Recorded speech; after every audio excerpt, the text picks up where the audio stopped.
Details boxing.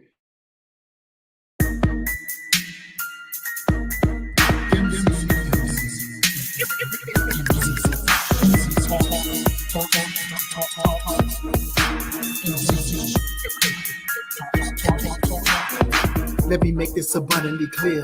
We talk about boxing here. My opinion is winning, but if you ain't feeling the good on your boxing, yeah. This mental headshot sting. So do these body blows that I bring. You wanted the big step to the ring. Let's go to the toe to the final bell ring. MZ Talks Boxing. Yeah.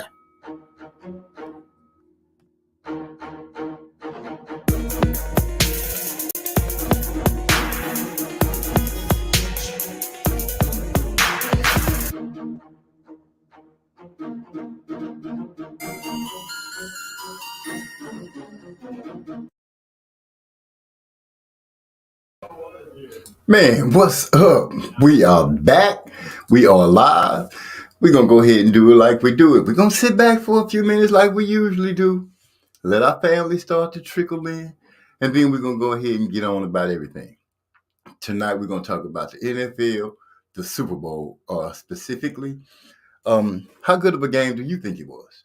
Going to talk about the NBA. And I'm really speaking about James Harden, the trade that the Sixers and the Brooklyn Nets made. And we're going to talk about, our favorite sport, boxing.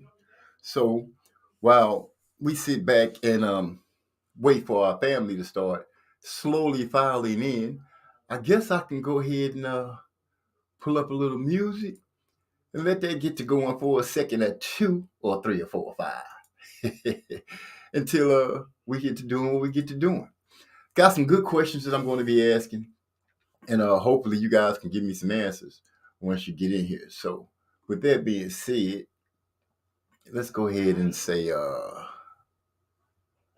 shall we get something going? Just to get the mood going. So let's go with Rough Dog Feather Track Titan. Here we go.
Worry me, I don't need no tent up on my windows. Let them haters see on the prize who's truly on your side.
that stay.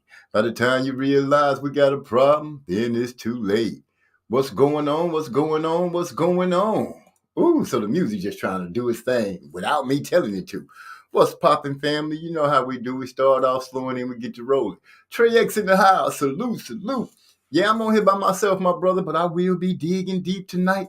Oh, I didn't put this invite into the chat. Let me go ahead and do that because I know one of my brothers, one of my partners, one of my friends might want to come through and kick it with your boy. So we're gonna go ahead and open it up and let it be done like that. We're gonna talk about the Super Bowl. I understand Trey X got him a win in. I'm waiting on Big E, aka Maestro, aka Manny Draper, to fall on through and for us to get things cracking. So as I said, I'm gonna sit back, let things come in. I got me some roll up real good. Got me some drink. Well, I'm really just drinking some pop tonight. I'm not gonna be drinking any alcoholic beverages, but I will be getting my puff on. Let me go ahead and light my candle so I can get my ambiance and everything set up right, so we can go ahead and dig into this past week. The Super Bowl game was lit. Gil Cole, salute my brother. Glad to see you in. I'm seeing how everybody falling in. Let me go ahead and speak as it goes through. Salute. He said salute, fellas. I'm saying right back at him. Congratulations to those that chose the Los Angeles Rams over the Cincinnati Bengals. Hey, all I can say is good pick. I know it had your nerves a little bad because that game was a good game. There are some people that have some issues with the game, and hey, I can't do anything to say anything about that. Gil Cole says salute to them socks, OG. Yeah, man, I'm still trying to figure out if that's supposed to be a panda bear. He looked like a cross between a panda bear and a fox. I don't know, or a koala bear, not a panda bear. I don't know what to say about, but she got me. You know what I'm saying? That's what happened when you come home talking about where the hole's at, and you don't specifically let it be known right out the gate that you're talking about the water hose because you're trying to go out there and water the grass. But it is what it is. All I can say is, hey, I enjoy the life that I have. I enjoy the life that I'm living every day that I wake up. I'm smiling. I'm happy, and I'm thinking of ways to share that happiness with you. With you all out there that can hear my voice talking right now, I'm trying to make sure that I'm able to help brighten up your day. Regardless of what it is or how it is I do it, as long as I can get you brightened up. Now, since man, it's kind of warm in here. This candle is going and everything. I know somebody. I know Hyphy gonna come in here and say what somebody lying about because that's his ammo. I'm ready for him tonight. I'm ready for him. Ladies and gentlemen, brothers and sisters, the reigning champ over at Champ Ross, the reigning champ. Yes, he is. Also, the man that picked the right team in the Super Bowl. He calls whales, frogs, ducks, anything that's aquatic. He calls them away from the water to listen to a fight. Trey X, ladies and gentlemen, what's going on, my brother? What's going on? Salute, man. I thought I'd just jump on and give you a helping hand. So I seen you up here by yourself. You know what I'm saying? Hey, like I said, it's like a saloon door. That door swings open and closes. You're always welcome to come on in and holler at your people and let them know what's going on with you. Well, let me fall up in the OK Corral then, goddamn me. There it is. There it is. So, how did you enjoy the Super Bowl? That was a hell of a game, man. It was a nail biter. You know what I'm saying? The outcome was in the balance a lot in the game. I thought the Rams probably would have did a lot better if Odell Beckham didn't get injured, but injuries are part of the game. I felt like the Bengals got a break too on that long touchdown. I think that was Higgins that got that shit on Ramsey. When he grabbed his face mask and kind of grabbed the man face mask, bro. That shit, you know what I'm saying? That's a big swing in the game. But at the same time though, that possession right there was only one play. So it didn't really affect the time of possession too much. So if they was to score a touchdown, I would prefer a one-play touchdown. You know what I'm saying? So that was the only good part of that. But yeah, I didn't like it though. You know what I'm saying? Right, but, right. I thought the Rams probably could have beat them by like 10 or something if they had Odell and we didn't get that call against us right there. Now I'm gonna tell you, look at it a little deeper. When the when the Rams earlier in the game, they stopped the Bengals. And I noticed the pass interference that was going across the end zone where they broke it up. And I specifically remember telling my daughter and her friends, I'm like, dude, they missed that call. Now watch that same call show itself again later in the game, and they'll call it. And lo and behold, it happened when the Bengals were trying to keep the Rams out of there. And Cooper, what's his name? Cooper Cup. Yeah, yeah, Man, I got to give that dude a lot of props. He handled his business. When they went to him, he made it happen. yeah. And anyway, there was a pass interference on him, and they gave it to him. They weren't missing any calls toward the end, which I'm used to that. I know that's how it goes. And I feel you when you say when Odell took that fall, it looked a little grim for them. What I couldn't understand is why didn't they turn toward Cooper earlier instead of making it so hard for themselves? Because the way it looked, the Bengals were really, really trying to get that win. They were not trying to go anywhere. Yeah, as far as that call that Cooper Cup got down in the red zone, that was a makeup call because the refs missed that damn face mask on Ramsey. So Right. they gave the Rams a makeup call like they should have. Now, see, You know, that's what my problem is because before the face mask call, there was a pass interference committed by the Rams. That's the call I'm talking about. And then it went on, but the game is over. The Rams won. You beat my brother in picking in making the pick. Uh, I congratulate you on that, champ. I congratulate you over there, champ Ross. I don't know hey, what. hey, OG, I'm hard to beat. I'm made of concrete. Hey, I hear you. if I dig in on a pick, man, you better take a second look at it. Square business. And I damn sure feel like I picked the best team. And my defensive line showed up in the fourth quarter big time. Out of Joe Burrow's last 22 dropbacks, he got sacked on 7 of them. And that's what I was talking about last week. I was saying, man, my defensive line, they can't block them. They did a good job blocking them for the most part. But when it came to crunch time, my team came up big. Aaron Donald making big plays coming down the stretch. Von Miller making big plays coming down the stretch. That's what I was betting on. And they Okay. went out there and did what they had to do. You know what I'm saying? Hey, I got to talk a little shit, OG. Hey, that's what this show is for you to be able to come on, talk your stuff, let it be known how you feel about it. Hey, all I can say is you did your thing. You did your thing. You got a good pick. The squad did their thing. I was, for me not to have watched football this year, I only watched 5 games. That was the playoff games from the week before and the Super Bowl. And I'm sorry, that's only 3 games. That was all the games I watched since Kaepernick took a knee.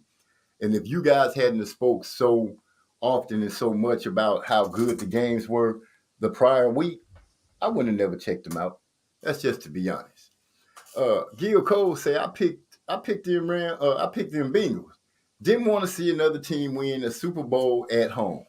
Oh, that's the reason you picked them, just because you didn't want to see them win at home. Well, that's That's what his team is the Bucks, and they was the first and only team to win at home the year before. So he wanted his team to be the sole proprietor of that stat. You know what I'm saying? that shit going out the window. He can forget that. They made sure that didn't happen.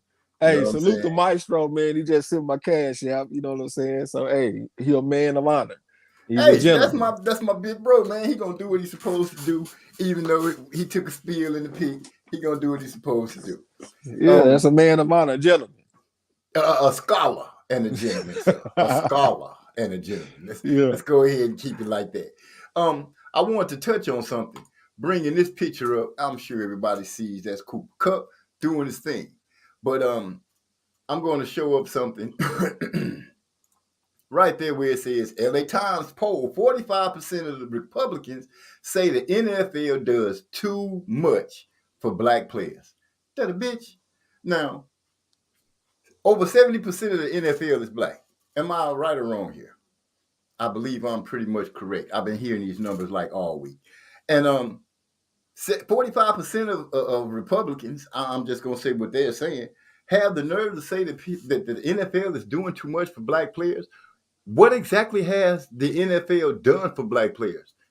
Let's be real, people. Black players, along with the counterparts that's sprinkled around in there, if it wasn't for them doing what they do, you wouldn't have an NFL. You wouldn't have the greatest game to be played on TV the way things are going.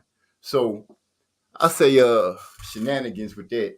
Let me get that crap. Yeah, when it comes to stuff like that, I don't even know what that means. Like they should be more specific and say exactly what the NFL is doing. If they just say some arbitrary sounding shit like that, I don't even know where to go with it. You know what I'm saying? To even criticize it. It sounds like some dumb shit just looking at it, but I would like to know the details so we can actually know what they talking about. You know what I'm saying? Right. If I had to speculate, I would say that it goes deeper. It probably has something to do with the situation that they're having with the black coaches and the situation with that going on.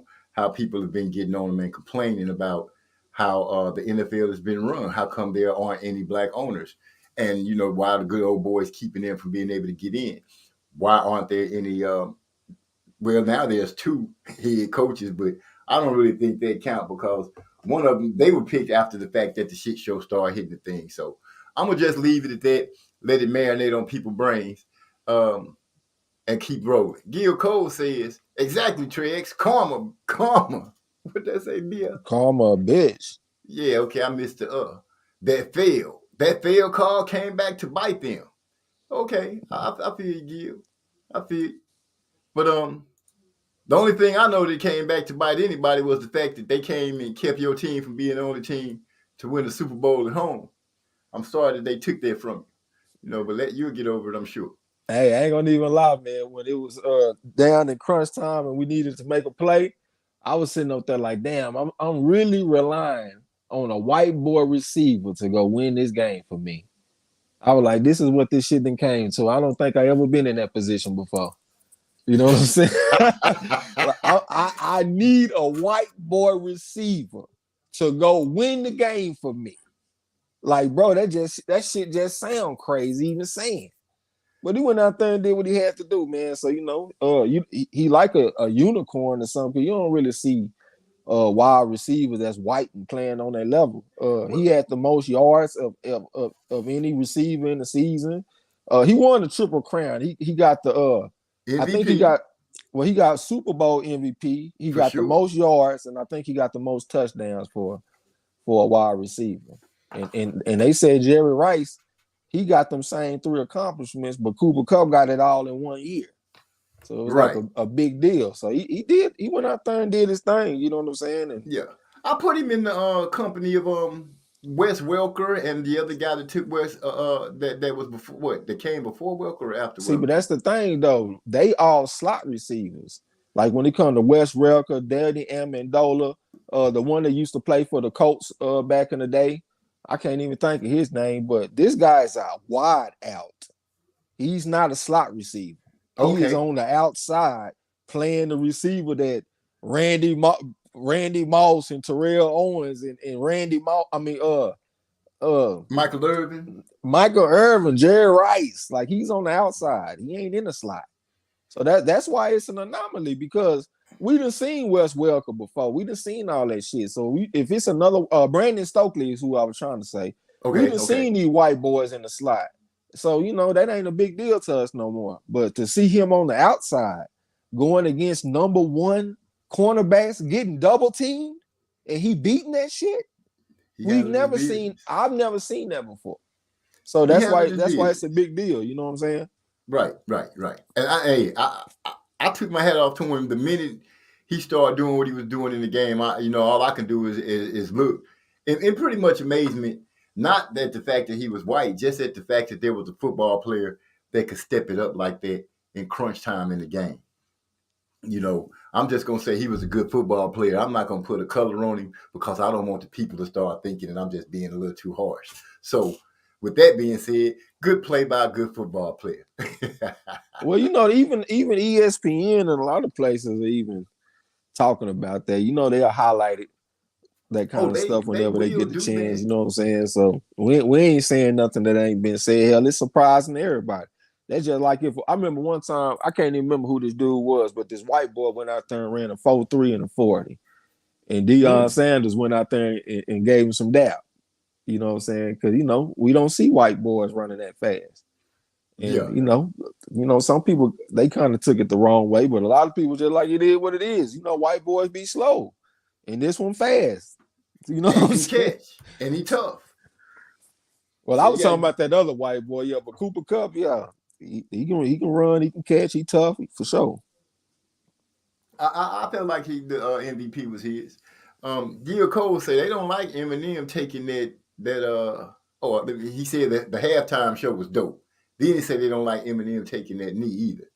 Um, if I knew what he was taking the knee for, I probably could understand a little bit, a little more. But him just taking the knee and covering his head like that, I didn't know what the hell he was doing. I thought maybe he was catching a migraine or something. To be honest with you, I really don't know. I think it was an homage to Kaepernick.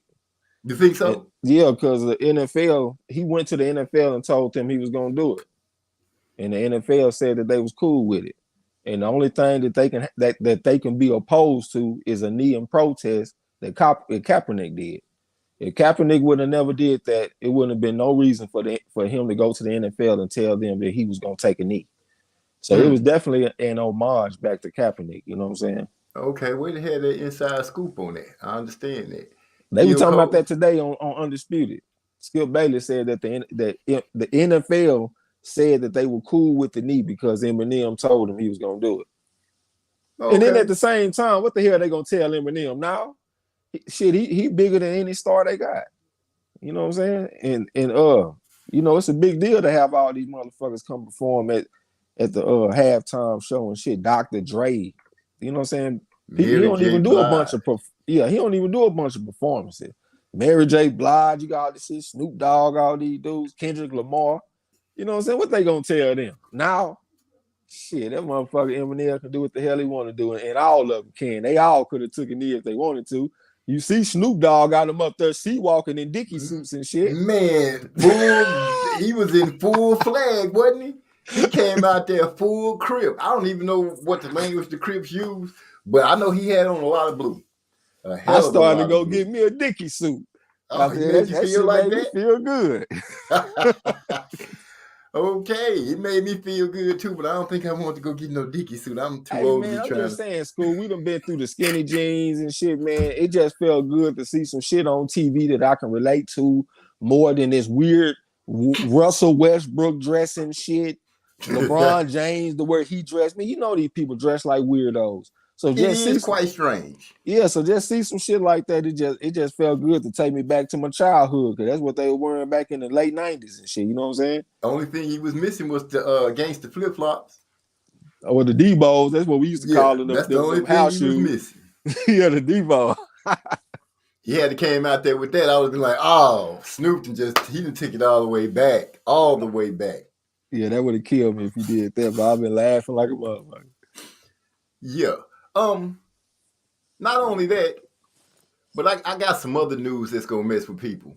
Now I know you remember when Shicari Richardson got high and people lost their minds and talk crazy about it and all this kind of stuff, right? Yeah. I'm sure you remember that. Well, I have something that I would like to bring up just to touch. See this young lady right here? The Russian Camilla, I don't know what her last name is, will skate for gold after failing drug test in December. Now, I don't know what she had in her system, but she failed the drug test. What I'm trying to understand is how is she skating for a medal? Shit. You already know what it is. Right. And I'm gonna let me throw it up on the screen. In Shicari Richardson's own words off of her Twitter. Now, this information I'm giving you is from the Black News Channel. They are pretty much always on point when they come out with something. And she says, can we get a solid answer on the difference of her situation and mine? My mother died and I can't run and was also favored to place top 3. The only difference I see is I'm a black young lady. Now, I feel her 110%. I also wonder where are all the people that, claim that they want equalness and this and that, because there was a lot of brothers and sisters that ripped her for going out there and losing, which I felt like by them giving her that break and suspending her for a little while, it was no way that her that she was gonna still be in top form to be running like that. You know, and I feel like it's bullshit. And the Olympic committee, the same committee that suspended Shicari Richardson, should have done the same thing to this young lady. But because she's from Russia, and I know some people are going to be stupid and say something like, "Well, you know, Shicari was smoking weed." And okay, this girl is, I don't even know what drug she on, but it's a failed drug test. That's all that count, right or wrong here. If I'm wrong, please, Trey, slap me. Reach through the mic right now and just grab me around the neck and say, MZ, you're wrong. I mean, but the thing for me is we talking about the Olympics. These people are biased against us. We got a long history of this. We boxing fans. We can sit up here and think of a bunch of instances where our athletes got cheated in one way or another in the Olympics. So I'm not gonna sit up here and act like I'm surprised that she done got fucked over by the Olympic Committee. You know what I'm saying? I mean, just this last matter of fact, in the 2016 Olympics, they was recently doing an investigation on some corruption that was going on, different favoritism being showed to different countries, and the United States getting fucked over. So they got a history of doing this in the Olympics. You know what I'm saying? So I'm not surprised at all. But the thing is, this for me.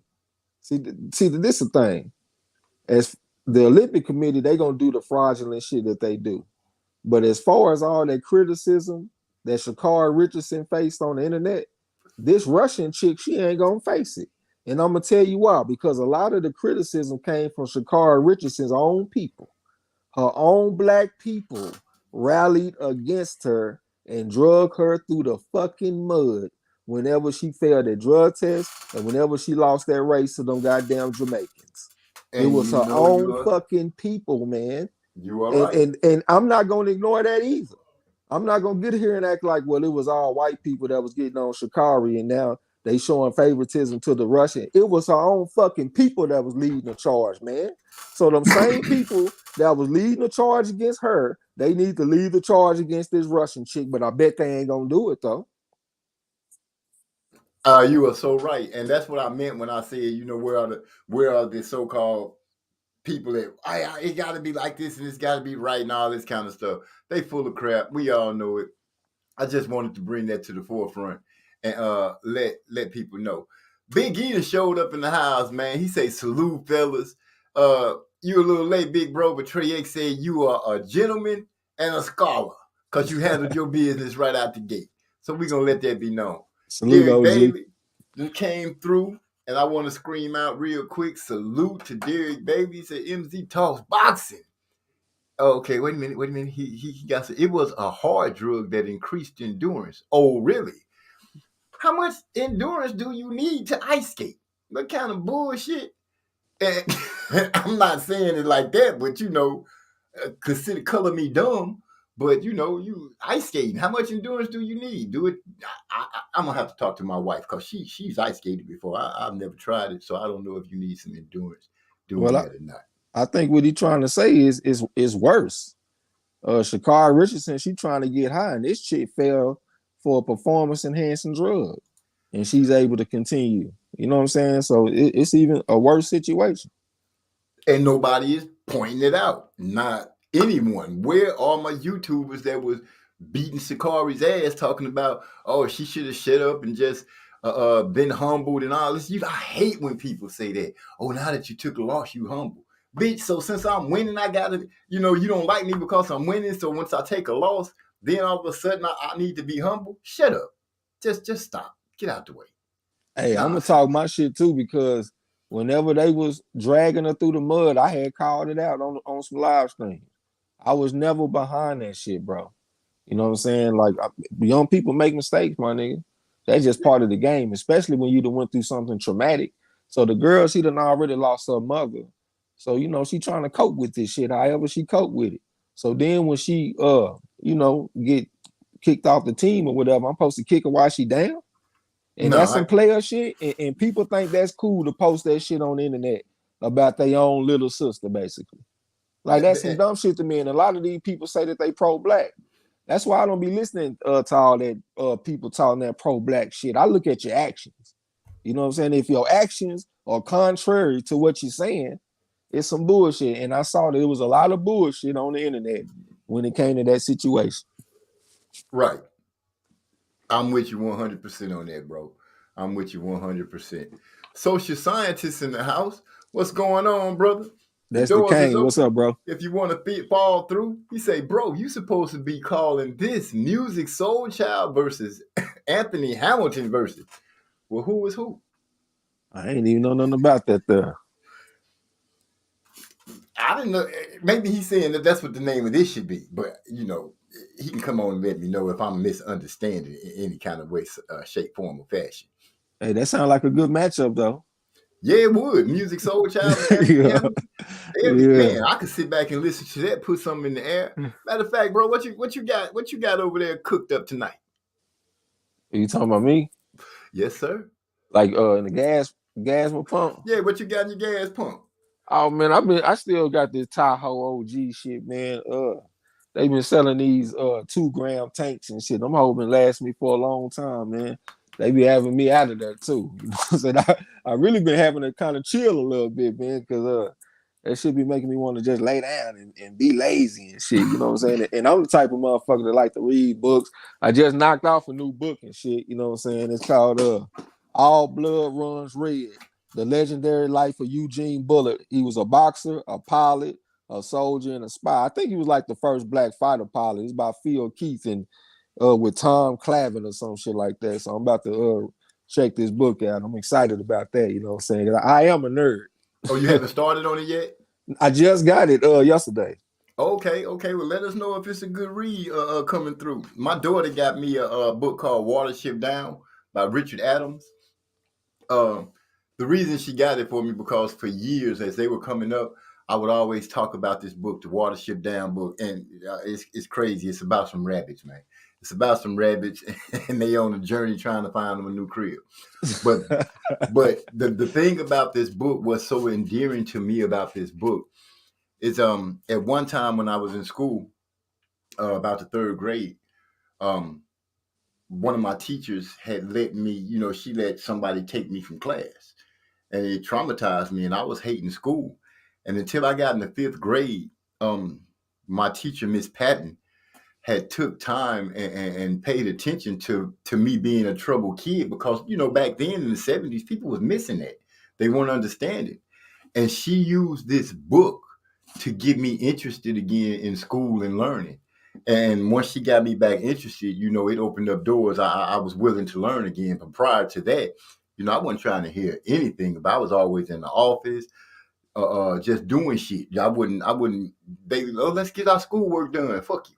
That was my attitude back then, Yeah. But Miss Patton, I don't know if Miss Patton is still alive, but I can honestly say she saved my life as far as making me want to learn again. And it caused me to stay on my children and make sure they wanted educations and got education. So thank you, Miss Patton, and Watership Down. So that's a credit to the power of reading too, man. I'm a big proponent for reading. I remember like when I was young, man, there was this author named R.L. Stein that used to write these books called Goosebumps, and that was my shit. My mother, man, she worked at a bookmaking factory, and she would damage the books on purpose. Like she would tear the covers off of them so she could send them to me, because she could take home damaged books.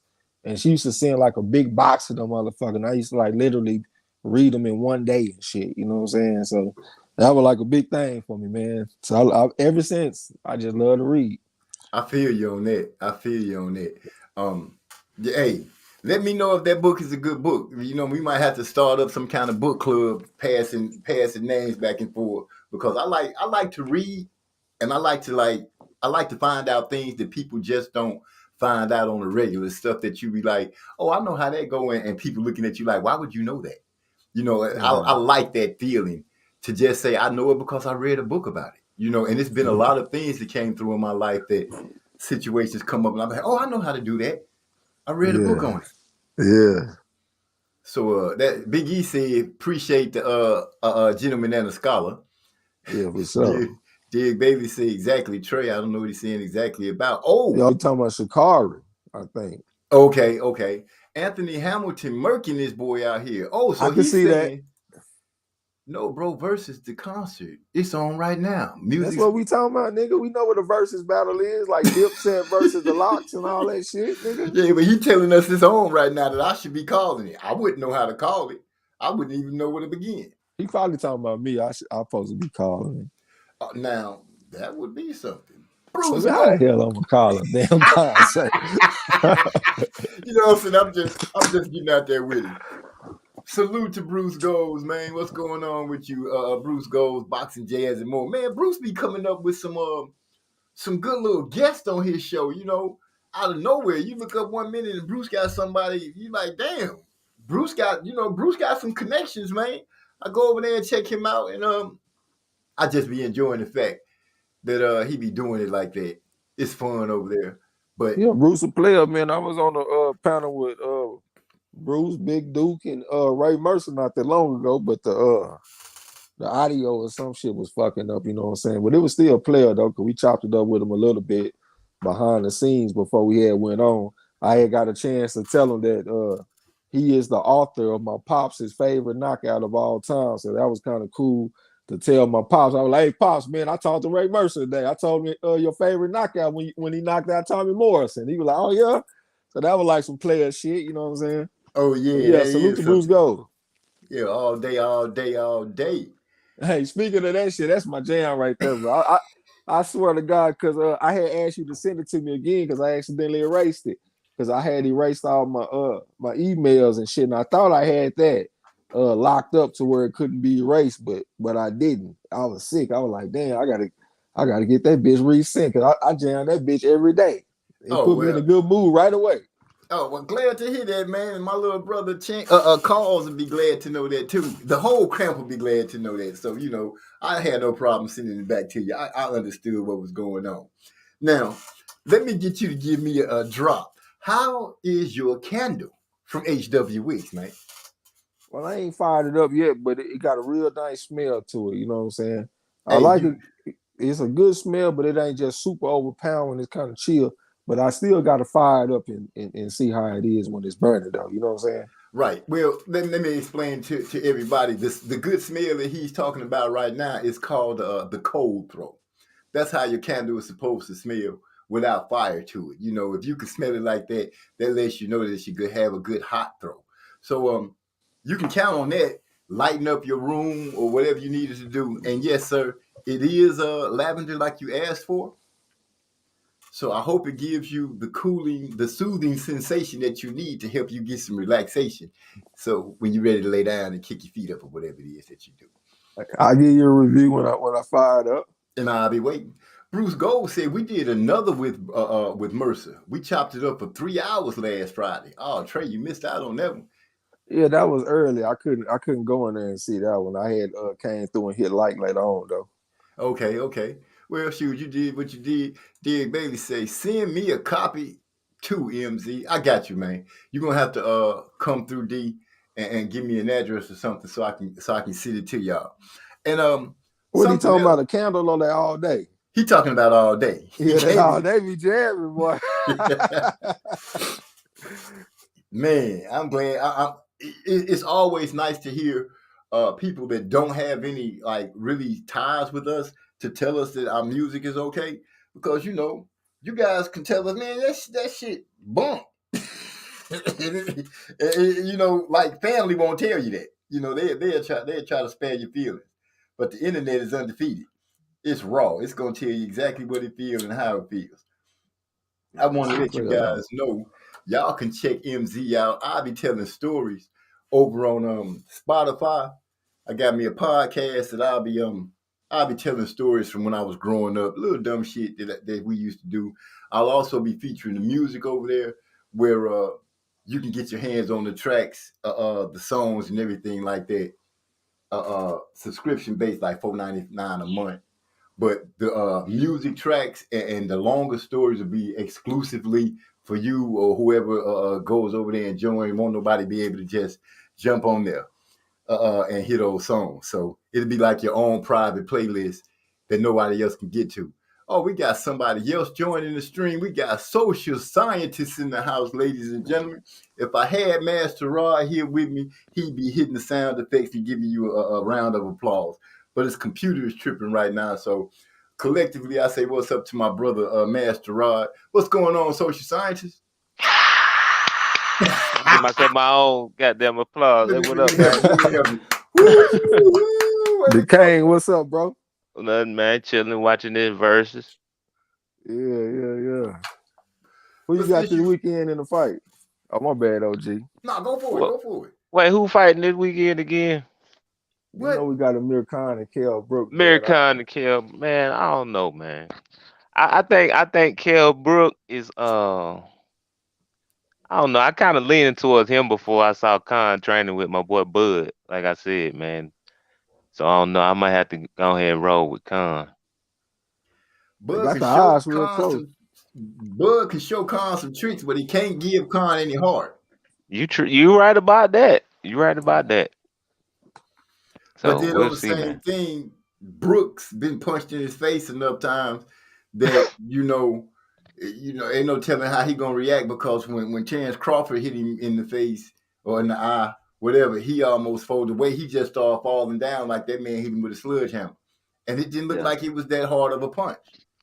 Yeah, but see, that's the thing about Bud, man. He knocked people down with these punches that don't look that hard. Maybe he knocked Porter down with that little short little punch.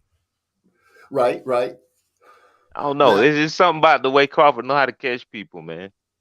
Well, Brook though, since he done outgrew the weight class, I know they fighting at 149, but that's probably still gonna be tough on him. But it ain't gonna be tough as 147, of course, but I still think it'll be a little tough. His chin might not be that much better than Khan's at this point, to be real with you. Well, we already know his eye. I was gonna say that too. We got the glass jaw going against the glass eye. There it is. Not the glass eye, damn. You know what I'm saying? So which way you going? The battle with the glass. Who been the most active? I ain't even looked into the shit deep, man, because I gotta look into it for the Chan Ross. But when the last time Khan fought? When he got knocked out? When he got knocked out by Terrence Crawford. So that's a long layout. That was the last time I remember seeing him coming out. That was when he fight that Billy Dibb cat. Was that before Crawford? I think it was. I think Crawford was his. He fought with Dibb after that. Okay. Sure? I pulled up the box real quick. Let me see. You probably right. If he right, then I'm gonna be surprised, because I could have swore Crawford was both of their last fights. Well, hey, his last fight was against Billy Dibb, but it's not that much better because it was only 3 months after the Crawford fight, and that was back in 2019. Wow, that's still a long time. That's it was July of 2019, and then Kell Brook, he had 2 fights. He didn't have no fights in 2019. He had 2 fights in 2020. His last fight was in November of 2020, so he like on a 14-month layoff or something like that, but that's a lot better than 2019. But they do have fights and had them hid somewhere. This COVID-19 shit just slowed the game down, bro. Like every single week, I see fighters coming off long layoffs. You know what I'm saying? Somewhere on the card is gonna be some fighters coming off 14, 17 months layoffs. It's just the period that we're living in, and that's just something that it's another variable when I'm trying to make these damn picks. You know what I'm saying? Right. Just give you another hard time on something that you have to worry about and who you gonna ride with. Yeah, man, like this fight I got coming up this weekend on Showbox. It's this one cat, I want to pick him. His name is George. It's something George, man. I can't even remember. But the dude, he from Houston, but he went to school out here. Matter of fact, he went to the same little college that I went to. It was really it's only like a 2-year college. It's called Temple College, but they got a basketball team and shit. He was on the basketball team. He had started boxing, I think, 13 years ago. You know what I'm saying? And he started training at the gym down here, beat down boxing. It had to be, because I ain't never seen him, but I read about it. And they said he went to the gym that was near the college.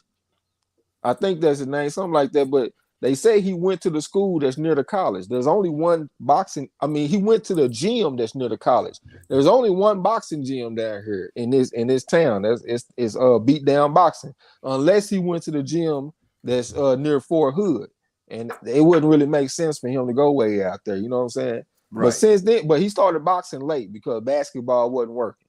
He started boxing when he was 20. He fought for 5 years in the amateurs, but he won a national championship. But at the same time, you got to take it with a grain of salt because he a grown ass man fighting kids. You know what I'm saying? So you might win something when you grown fighting kids. Right, right. He ain't fought in a while though. He ain't fought since 2020. The guy that he going against, I think he undefeated, and he been fighting like a motherfucker. Last year alone, he had like 6 fights. It might have been 5. But either way, that's a bunch of fights for 1 year in this modern time. So this dude been active. He might come out there and be sharp on old boy ass. You know what I'm saying? See, but the thing is, I couldn't find no amateur background for him. But just looking at that, he's super active. His opponent is inactive, but his opponent is the favorite. So I you know what I'm saying? So it's kind of like a tough decision. I'm thinking I might lean towards that motherfucker that's being active, bro. Because I just saw an example where a fighter that was 12-5 beat Hugo Centeno. It's like the same situation. Hugo Centeno Jr. was coming off a long layoff. He went against the Antonio Todd dude that was 12-5 that had been fighting like a motherfucker. I'm talking about he had like 4-5 fights that year. I mean, the year previous. And his last fight was like 3 months before that fight. He went out there and upset Hugo Centeno Jr. And Hugo Centeno, 91-9 amateur. So, he ain't no scrub. And he went out there and got upset because he ain't active and he fought a super active opponent. So it might be something similar right here, man. Okay. Well, if you want to throw Trey X off, you just take away his amateur background. Look, you take that away from him. He gonna be having to scramble for a little bit. I'm not putting it out there for y'all to be trying to take his championship. I'm just letting y'all know it's what I'm peeping. So is that on Friday or Saturday? It's gonna be Friday. It's on Showbox. Friday. Yeah, it's on Showbox. So Showbox be on Friday. Who's fighting on ESPN Plus? That's Amir Khan and Kell Brook. Okay, that's who that is. And it was something else I want to bring up. Oh my goodness. Let's see. I'm hearing that Jerron Ennis is getting the fight that he's supposed to be having is going to set them up for the IBF mandatory. Anybody know about that? Or is that just wind blowing right now making noise? I just heard he's supposed to be fighting against Castillo Clayton next out of Canada. Yeah, they got to do person bids by March the 1st, I think it is. Or May the 1st. Okay. So we're looking forward to seeing what's that. Now, out of nowhere, Derek Bailey said, are we talking about Joseph George? Yeah, it's something. George. Yeah, I think that's his name. Joe George. He like 31 years. Sean Hemphill. Man, yeah, Sean Hemphill is the guy you're going against. He like George is like 33.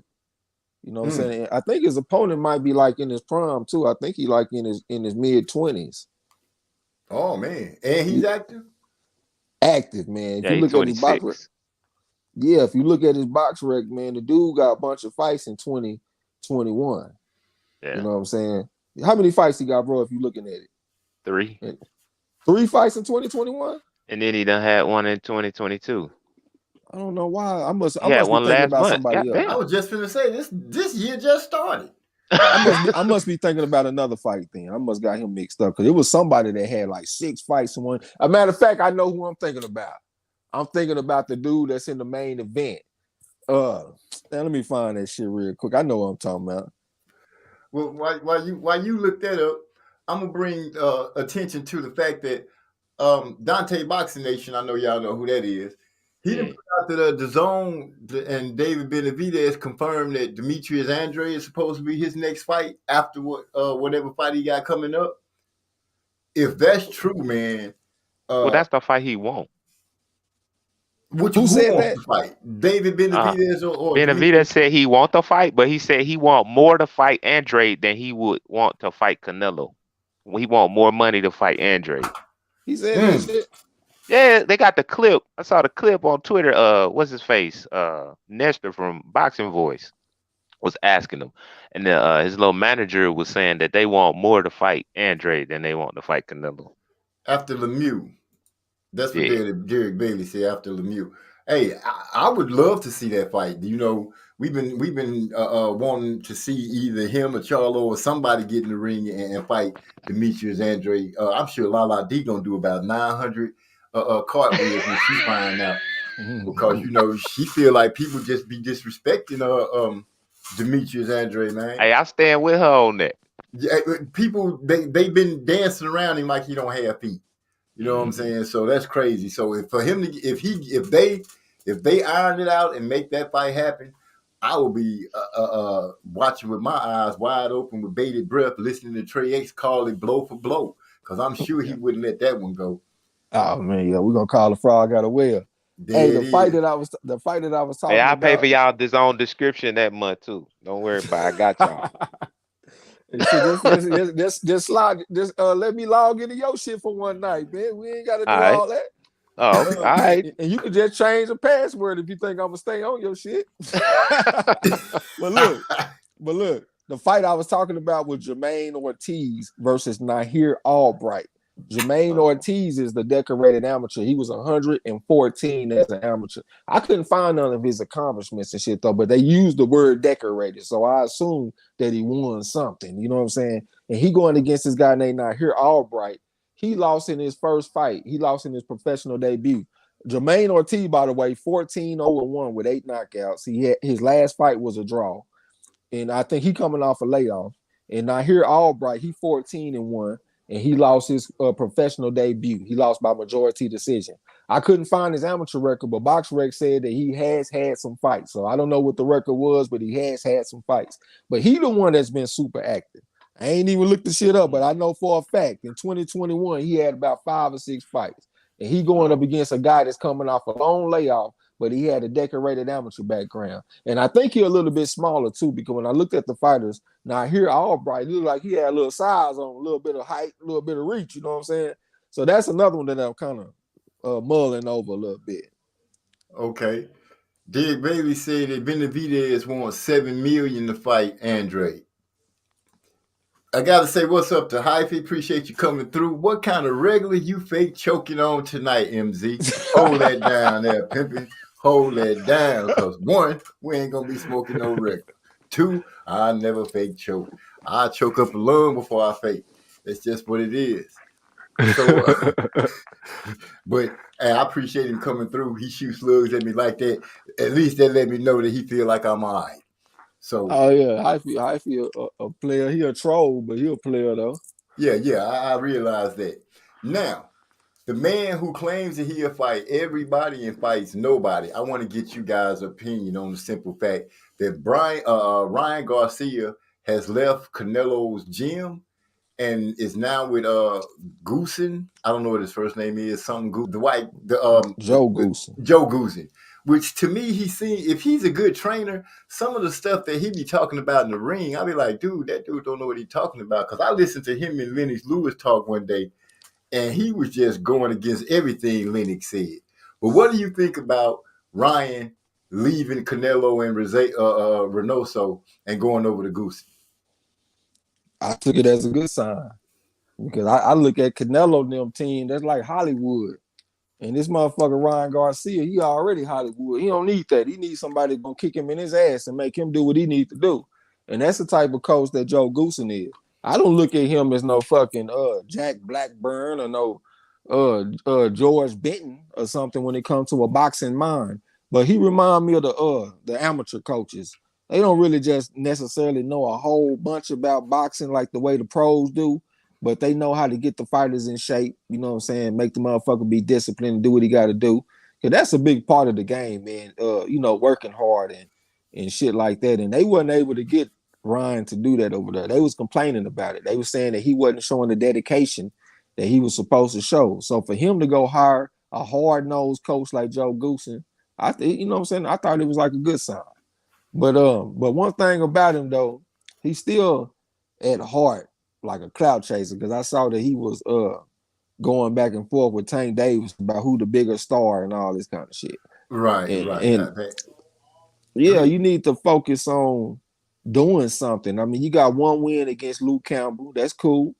But nigga, you got a lot more to prove and a lot more to do in this fight game before y'all start worrying about this bullshit. Get your ass established and get some respect from the general public because he don't even have respect from his own people. And Mexicans ride for their people hard and a bitch when it comes to boxing. And they don't respect him. And I think that's a bad thing. He got a lot of fans on Twitter, but I can't remember who said it.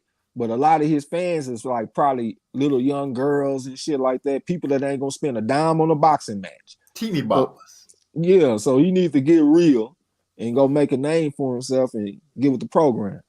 I feel you on that. Yeah. What you got to say, social? I don't know. Speaking of clout chasing, as long as he over there in the Reynoso gym, he ain't never gonna be the biggest star over there. So I mean, shit, that might be what it is. Maybe he just want to be the biggest motherfucker in the gym. But I mean, we talking about a dude who like was pulling out of fights, talking about he got mental health issues and shit, right? Right. So I don't know how real that was. I kind of don't buy it.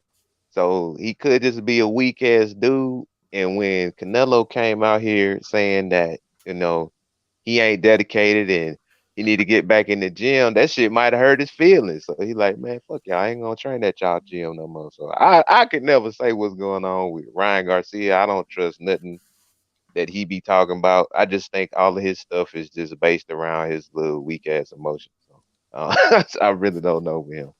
Hey, man, Hey, what? Oh my bad. Go go ahead, ahead, Coach. bro. Go ahead. Go ahead. Go ahead. No, I was just gonna say, fuck, I done forgot what I was gonna say. It gonna come to me. Go ahead. Okay, well, let me.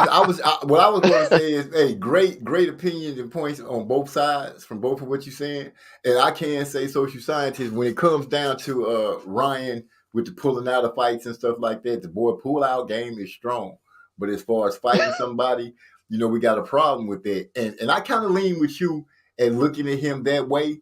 But he could, what Trey X said, he could be like trying to get serious, and by picking Joe Goosen, which is what Trey said is a hard nosed kind of trainer that's gonna be no nonsense. Maybe he's Right. trying to Yeah. turn that corner and be something instead of just talk. Maybe he's trying to be a fighter. But when it comes down to picking which side, I think I'm gonna go with your opinion and what you think as far as that goes. Yeah. I And mean, you never know. He Well, could. He could be.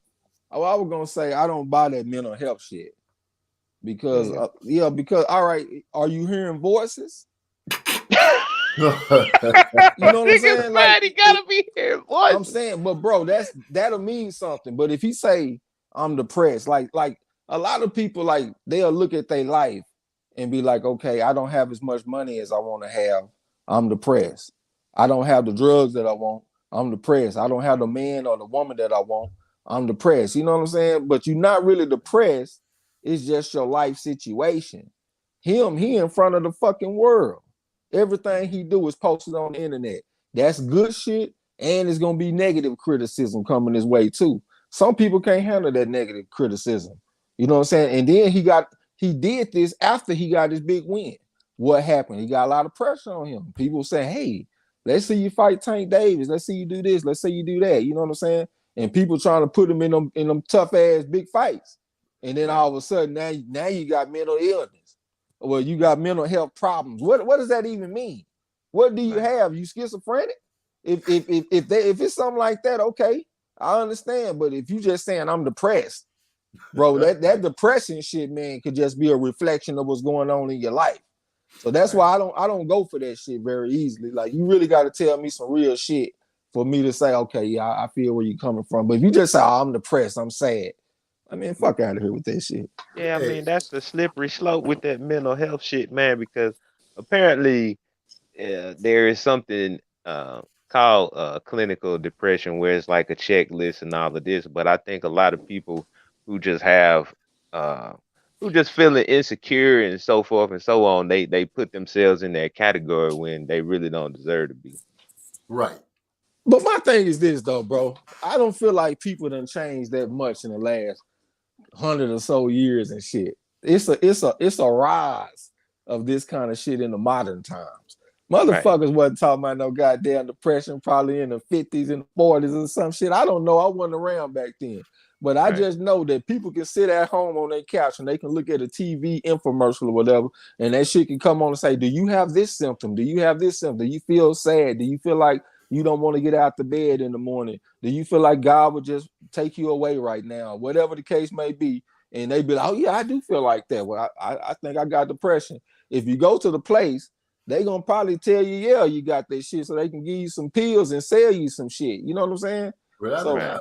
See, it that's the just be thing. hard for me just to get behind that shit, bro. Unless it's some real shit. And then another thing too, like I done been around that shit, so I know a little bit about what I'm talking about. I done Yeah. seen some real mental illness. You know what I'm Yeah. saying? So if you got something like that going on, I'm listening. But as far as I'm just sad because people are being mean to me on the internet, fuck out my face. Yeah, see, Right. that's the thing as well. Like, especially when you talking about our community and you talking about like people who, like, say in the 20s or whatever, niggas couldn't even go outside without feeling like they could get hung and shit. You know what I mean? That's Like, depressing. so yeah, that's like real shit right there. So if they gonna really ride with that, like if mental health from the pressures of life is really some real shit, then that's got to be the greatest case for reparations I'd have never heard. Cause like our community done been through so much shit behind some pressures of life. You know what I'm saying? So I don't know. Like if they Yeah. really gonna ride with that, y'all owe us something. Yeah, but I'm gonna leave it at that. Hyphy, let me jump on Hyphy. He says Joe Goosen is a good trainer, but terrible commentator. As terrible as Linux is. He's much better than Goosen on the mic, though. I feel you. I wouldn't say that Linux is a terrible commentator because I kind of like the way he breaks it down. He still can speak quite eloquently, and he knows what the heck he's talking about when they're talking about that square circle. Goosen just misses me when it comes to commentating, and maybe he'll be able to get the points over that he's trying to get over to Ryan Garcia. But in my opinion, he got a long road that he's gonna have to tear with Ryan Garcia before I think Ryan is gonna be ready to be stepping out there with the likes of Devin, Tank, heck, even Rowley. I think or Tio, but I think Rowley scares Ryan. That's just my opinion, and that's But from they seeing sparred him. though. Have you seen them sparring? That's why I said that, because I saw him spar and Rowley punched Ryan in the face twice with their headgear on, and Ryan kind of like shelled up and started backpedaling a lot. So I think Rowley kind of scares Ryan, but that's neither here nor there. I'm no expert. I'm just going by what I saw on that sparring video that they had some years back. And that what you just said about being an expert. That's why I think Lennox Lewis leaves some shit to be desired. I guess I'd be such a great fighter, and he come across as somewhat of a technical fighter too, even though he was a heavyweight. I'd be expecting him to say some profound shit, but it just be some basic town and shit. You know what I'm saying? I'd be thinking that our analysis is more in depth than the shit he be saying. Joe Goosen too. You know what I'm saying? Some people just don't converse their conversation what they think over as well as others, and it can be lost in the translation. So yeah, I understand what you're saying, but for the most basic part of boxing, Lennox Lewis gives it to you straight out like that. Yeah, I mean that's one thing. Like people who great at shit ain't always best at explaining it and teaching it. True That's fact. true. Big E say that's for sure. He talking about what you guys was breaking down about the situation that you were speaking on, Trey. This man got me. Yeah, I had to. Give me a second. Quit choking on that Guatemala like that. That shit ain't hit like that. Hold on, boy. Hold on, now. This Is that that lemon fake sherbet. regular you fake coughing on your man was talking about? No, this that lemon sherbet, Trey. This is 2.5 gram opinion like the one you was talking about earlier. So don't y'all do me. Don't y'all Okay. don't even try that. Shoot. Okay, I'm gonna tell you what. Oh yeah, just to ride off on your back. You were saying about what's the name of your college down there again? Temple College. The 2-year college. Yeah. Yeah, I played against those boys back in the day when I went to college. I They were started called off in the 2-year TJC back college. in the day. Yeah, TJC. Yeah. Temple Junior College. Yep.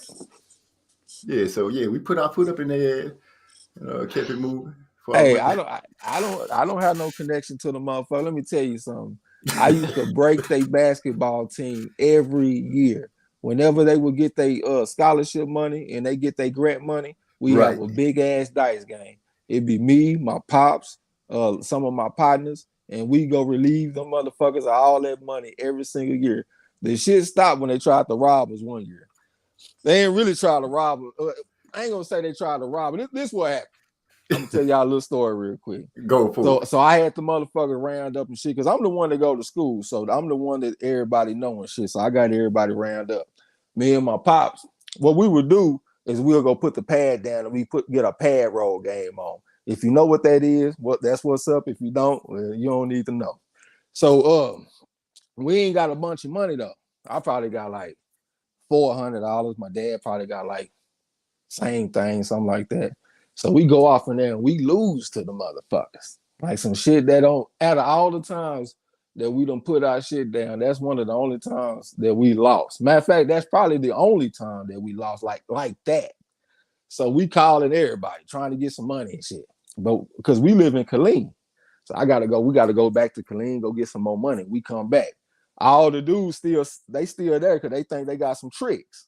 So we come off from there, we put the blanket back down, boom, boom, boom. Next thing you know, we got all the money. I got so much money that my pants just look crazy because I got money stuffed in my front pockets, in my back pockets, look like I got a big ass and shit. Cause You got hips in the ass like Busta Rhymes say you got so much money stuffed in your pockets. Yeah, so we done broke down to everybody except for this one guy. He mad too. He aggressive. He from Austin. He don't even go to the school. He just somebody they done called down there, but he mad though. So he's shooting and I'm fading him. And this motherfucker missed his point.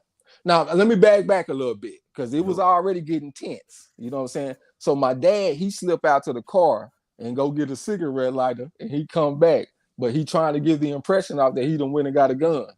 So when he come back, it's a dude off in there. He like, yeah, OG, I know you went and got your pistol. You know what I'm saying? Like it's tense in this hole. But at the same time, you don't want to just leave. Like it was just you just kind of locked in. So I'm gambling with this dude and he missed his point and he picked the money up. Ooh. So my pops like, man, fuck that shit, man. Let's go. So we turn to leave. And then the dude, he follow us outside and shit. He talking shit. I'm coming down the steps, and the nigga all just coming down the steps just talking. It's a part of me that want to turn around and lean on this motherfucking ass. You know what I'm saying? But at the same time, it's a bunch of niggas. We ain't got no gun. I don't know what these niggas got. I got all the money. It's probably a good thing for me just get my ass in the car and just go ahead and leave. So I had to just go and swallow my pride and just keep it moving, you know what I'm saying? But that was the last time that we got a chance to go get them for that scholarship and grant money and shit, you know what I'm saying? Yeah, I ain't no love for Timber College, nigga. I don't give a fuck. For real, nigga. I would break them dudes. Same thing when it comes to like sports. I love the Cowboys, man. I'll bet against them Cowboys in a minute if I feel like the other team is better and I can win a bet. You know what I'm saying? Right. That makes sense. D-Lo 404 Boxing in the house. He said that's a personality thing with Lennox Lewis, in my opinion. He breaks it down better in interviews than he does in live commentary. And yeah, maybe it's because he feels he has to talk get a certain amount out when they doing a live fight, or he trying to keep up with the fight. He don't want to end up missing anything. I don't know. But you do make a good, valid point that he does give a heck of a better interview than he does a live commentary. I could be intentional though. He trying to reach the casual or whatever. Oh, good point. Good point. You slid that one right in on me. I understand that, man. But when I think about we grew up on George Foreman, and George Foreman was a great fucking commentator. I'm talking about that motherfucker. I learned so much listening to George Foreman. I still quote the man to this day when I be talking boxing. You know what I'm saying? Like, right. It's and look, I wasn't no expert boxing fan back in the day. I was a fucking kid. And I'm listening to George Foreman, and that shit was insightful. You can be insightful and still communicate with the casuals. You Oh, know what I'm you saying? So can, yeah, yes, I just feel like Lennox Lewis can give a little bit more, man. yeah. Okay, okay, okay. And back in the day, to let you know, Trey, back in the day, a lot of people didn't approach George because they thought he was mean, and so we never really got to hear him speak that regular. But once he came back, as Fat George to seal the grill and everything, we found out how charismatic he was. So yeah, I feel what you're saying with that. He is very insightful when he speaks about boxing and he calls a fight. Yeah, I miss Big Joy and I miss Manuel Stewart too, man. That was Man, just players, man, it man. was. But moving on, I had a similar situation happen at the Players Ball. Is what's that? Statesboro. Damn, that jumped like a motherfucking 2000 behind the dice game. I felt I was who prison or morgue. Oh, he felt like he was prison or morgue bound that night. I just took that L. Sometimes you just got to do that. You can't be Superman. I mean, you can't be Clark Kent running around this motherfucker unless you really got some Superman up in you. And 9 times out of 10, if it's a pistol involved, you ain't. So I You gotta used to be love smart. hearing George call fights, especially Roy's fights. Hey, Yeah. yeah, baby said George is mean. Hey, I'm gonna hit you guys with something. I got a track that Maestro put together a couple of weeks ago because I felt like I kind of cheated everybody by not playing any music. This is an up and coming track. We haven't put any words to it yet, but we like to pass it by y'all just to find out if it's gonna do something. So with that being said, I'm gonna give y'all something called "Oh Lord" if it play. I'm doing like okay. I did my Master Rod impression. So, with that being said, let's go ahead and get it. It's called Oh Lord. Y'all let me know what you think.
Hey, I just wanted to give y'all a taste of that. Y'all let me know what y'all think of that track, man. It's called Oh Lord, Oh Lord. They haven't wrote to it yet, but the lyrics are coming pretty soon. So I just wanted to drop that on you. Devo say Statesboro, GA.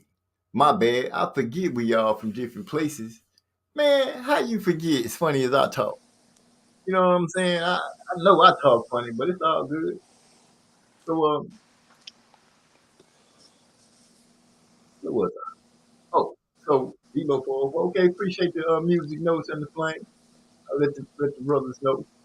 I have to wait a couple of days to see what kind of reactions we get. Where were we at, fellas? We was talking about oh, let me throw this on out there. There's two things I want to say. I want to speak about some rappers that I feel like are just dumb, and y'all might think I'm tripping on one of them. Kodak Black. This dude that got shot in the foot at a Justin Bieber party. Now I'm like, what kind of gangster shit Justin got going on that people out there shoot? And uh, what's his name? Boosie? Lil Boosie. Yeah, him. Why would you let one of your friends drive your very expensive truck and have an accident in it when they don't have half of what that truck costs in their bank account? Why would you do that? So both of them, I just had to point out the fact that both of them doing some dumb. That's just dumb. That's just dumb. Boosie, I don't really feel sorry for him because I'm like, why would you let your friend drive your truck? You can't feel sorry for him anyway. That motherfucker in his 40s. He know what to do. You know what I'm saying? Apparently he don't because he let somebody get behind the wheel and drive his expensive ride. I mean, you better walk your ass to the store. But Javante Davis and Kambosos and Devin Haney. Man, I don't know what this dude George Kambosos doing. 1 minute he talking about he gonna fight Devin Haney, then they talking about he gonna fight Ryan Garcia. Then they talking about he gonna fight Lomachenko. Man, I don't know what to think when it come down to this dude and them trying to keep that belt away from Devin Haney. I don't even count Tank in the mix right now because Devin Haney, in my opinion, is more important at 135 than Tank is at any of those weight classes until he start actually collecting belts.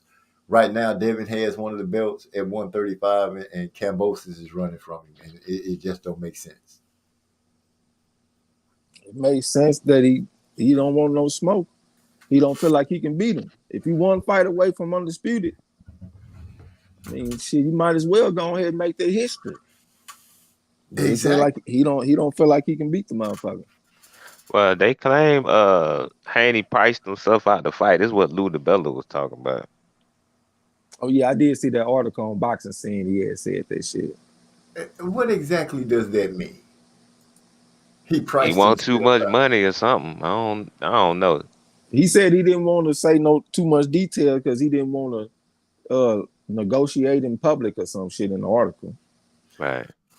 Lou DiBella is the same guy, isn't he? That tried to make that deal, doing with Deontay Wilder when he went over there to talk to the Zone. Lou DiBella was mixed up in that some kind of way, wasn't he? Was he involved? If I remember correctly, I think he was because I remember it was kind of like some negative vibes that came from that. I have to look deeper into it, but if I'm reading it, if I remember correctly, he used to be involved in that, and he had something to do with that DAZN offer made to Wilder or something like that. But I'm not going to. I think I remember something about that. He was Wilder's promoter at one point.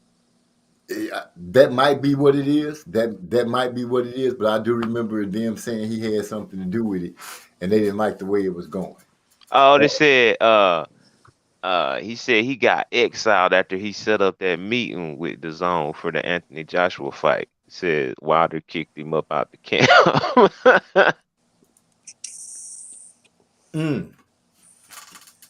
Well, I was right. He had something to do with it.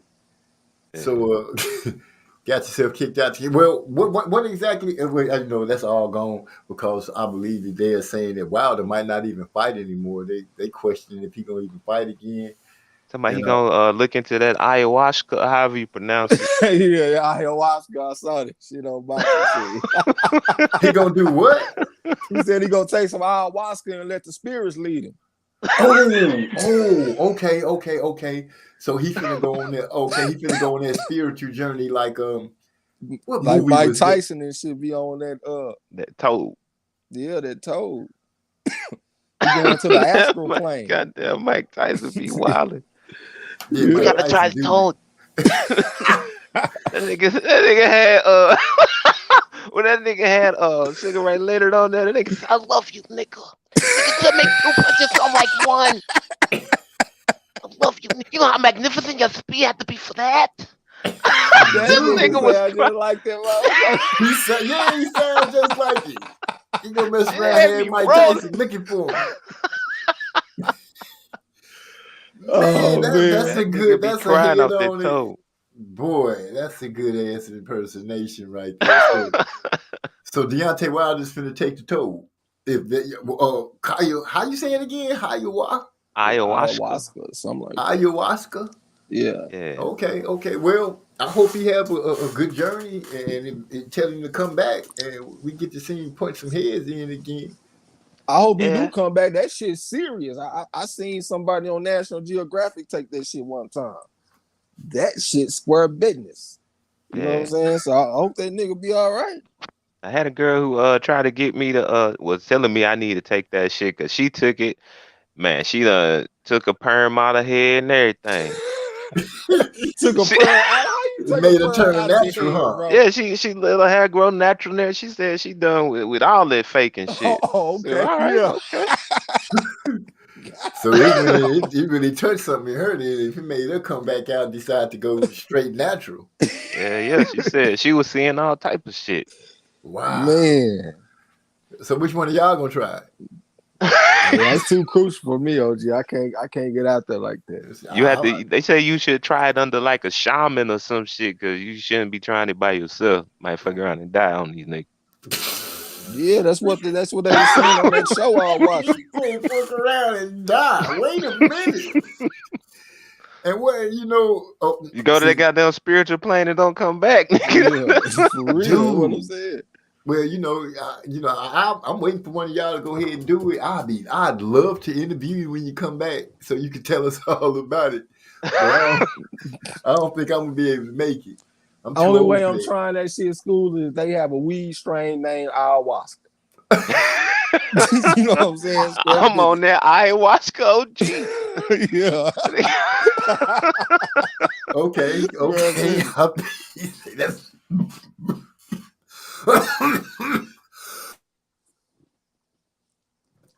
dear baby. Get him, dope. Yeah, no. 2-punch combination by the dope. Came back with the left hook on his ass. Get him, Bro, dope. got me leaning up against the rope right now. I'm covered up like, don't hit me no more. Wait a minute. The ref called it off. Who's the ball? Okay, I'll take that. It get in my throat.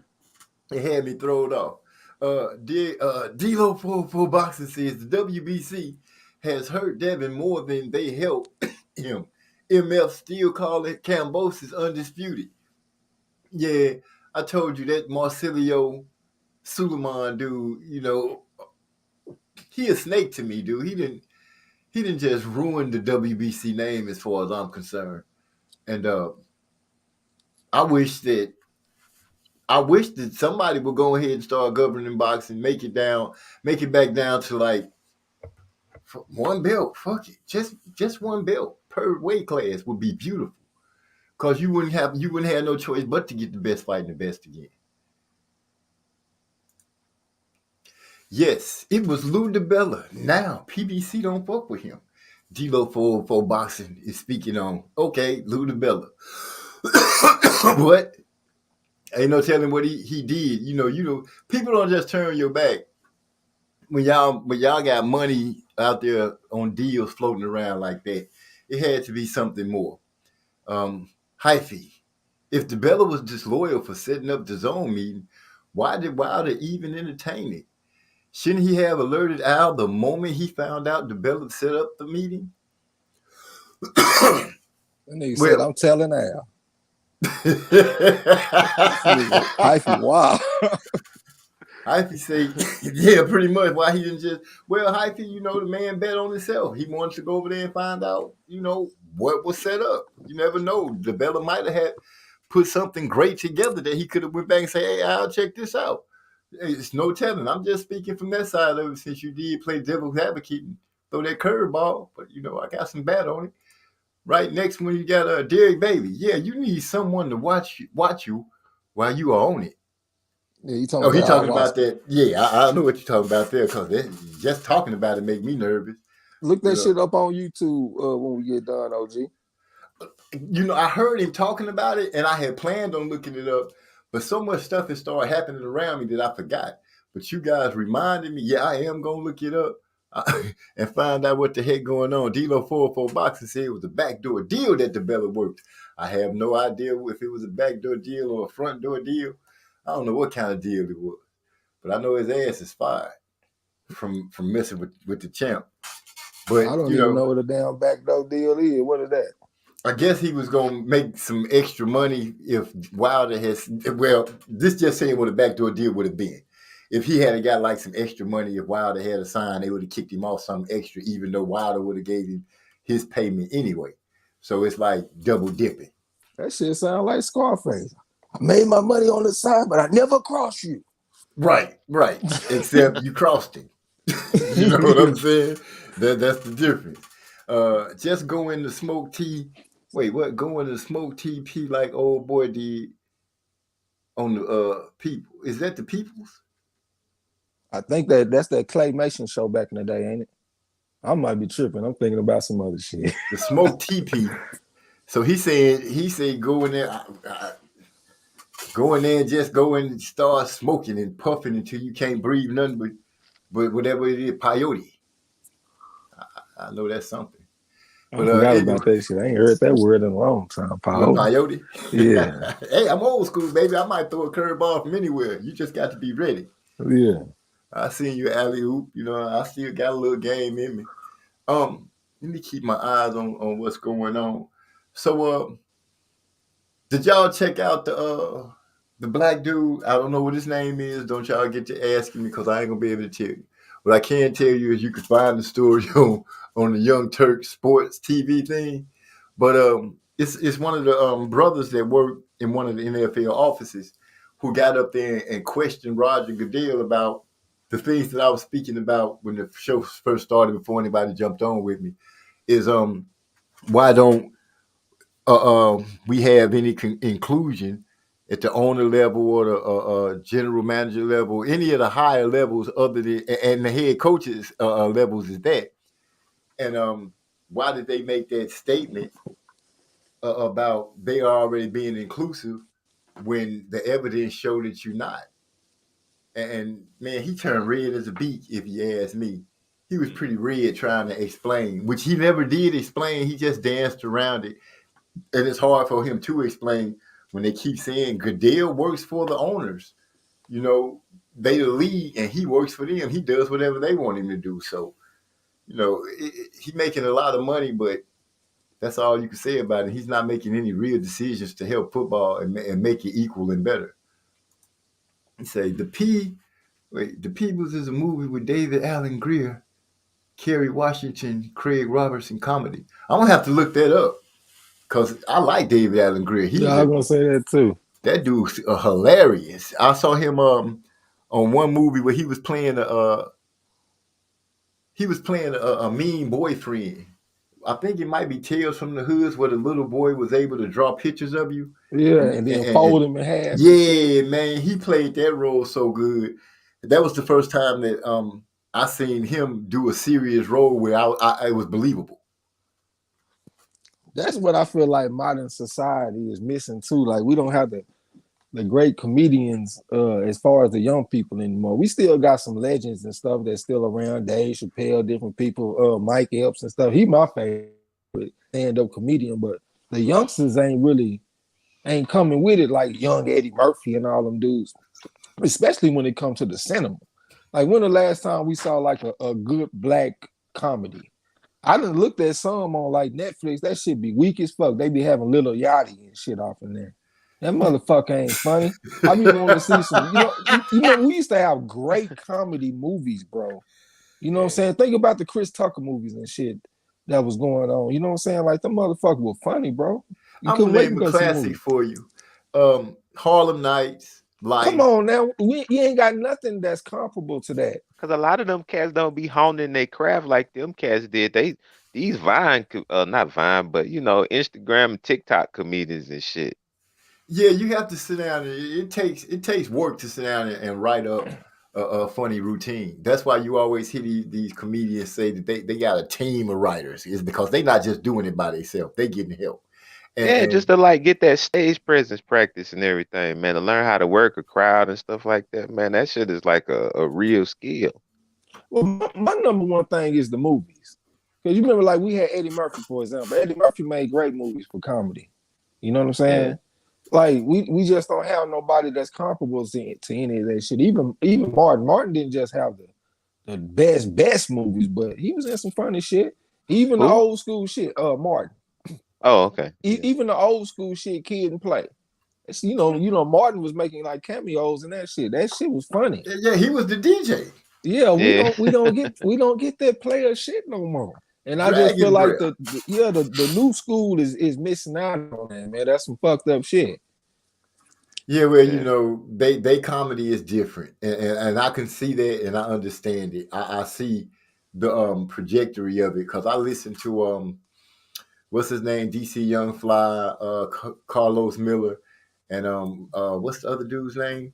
They are like if you would have to say somebody being set up to try to be something major as far as they comedy, that's what they are. And those guys talk about they don't even write stuff; they just go out there and freestyle it. And I'm like, that's not going to really take you that far. Hmm. That's a Speaking of talent though. I can respect that. You know what I'm saying? I actually think Carlos Miller is kind of funny, but I'm really talking about the movies. Like, hey, y'all, all right, help me out. What's a recent comedy, preferably black comedy? Because that's really what I'm talking about. That y'all hold your thought, recommend. Trey. Hold your thought, Trey. Ladies and gentlemen, boys and girls, we got King of. See, he did it again. He didn't change his name to Kinfolk. He gonna be laughing when I press it in. See why?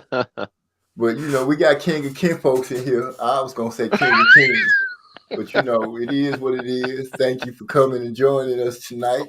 King Glad to Kim Folk. have you. Yeah. Hyphy, speaking of comedians, and we're gonna get back to the movie for you, Trey. He says so Fury was the crackhead initially, but he beat Wilder so bad, Wilder now has to resort to illicit substances. Interesting how the tables have turned. You know what? I'm not gonna even say nothing to that. You know what I'm saying? I'm gonna just let that go on ahead and go. I'm gonna let it boil. Cause ooh, ooh, that damn hyphy. They'll hype you up. Yeah, man, because he know I don't like a Fury at all. Is D-Lo being friends with him right now? Hyphy guess so. Oh, I don't know if that's being friendly or smart at it. I'm gonna let it go. Yeah, Tales from the Hood. That's what I thought it was. Movies like Strictly Business, Booty Call. I think that's what he's saying. Yeah. Booty Call, Boomerang. Yeah. Yeah, those are some good funny movies. And you saying name something that Recent. recent right now that's funny. Yeah. You know what I'm finding myself enjoying, and I think I'm just enjoying it because I'm giving credit to the first one, and that's the Wonder Years. That's a Yeah, I movie. haven't seen it, but a lot of people It's a saying that show. they wasn't really feeling it, but I haven't watched it yet, so I don't know. People gotta learn The how to Black look Wonder at. Years. Yeah, they gotta learn how to look at it from another point of view. How could you be black and not feel it? Yeah. You know what I'm saying? How can that be? Well, Wait, it's a what show movie. y'all talking about? You said The only Wonder Years? Yeah, the Yeah, they Wonder got a Years. black version narrated by What would Don you Cheadle. do with that same attitude? That's right. Yeah. That's right. That's I will right. try not to sing out of key. Hey, Grab now my joint, baby. my little brother was jamming that earlier today. Cars had that mud jamming loud in the background while I was on the phone with him and Big E. Woo!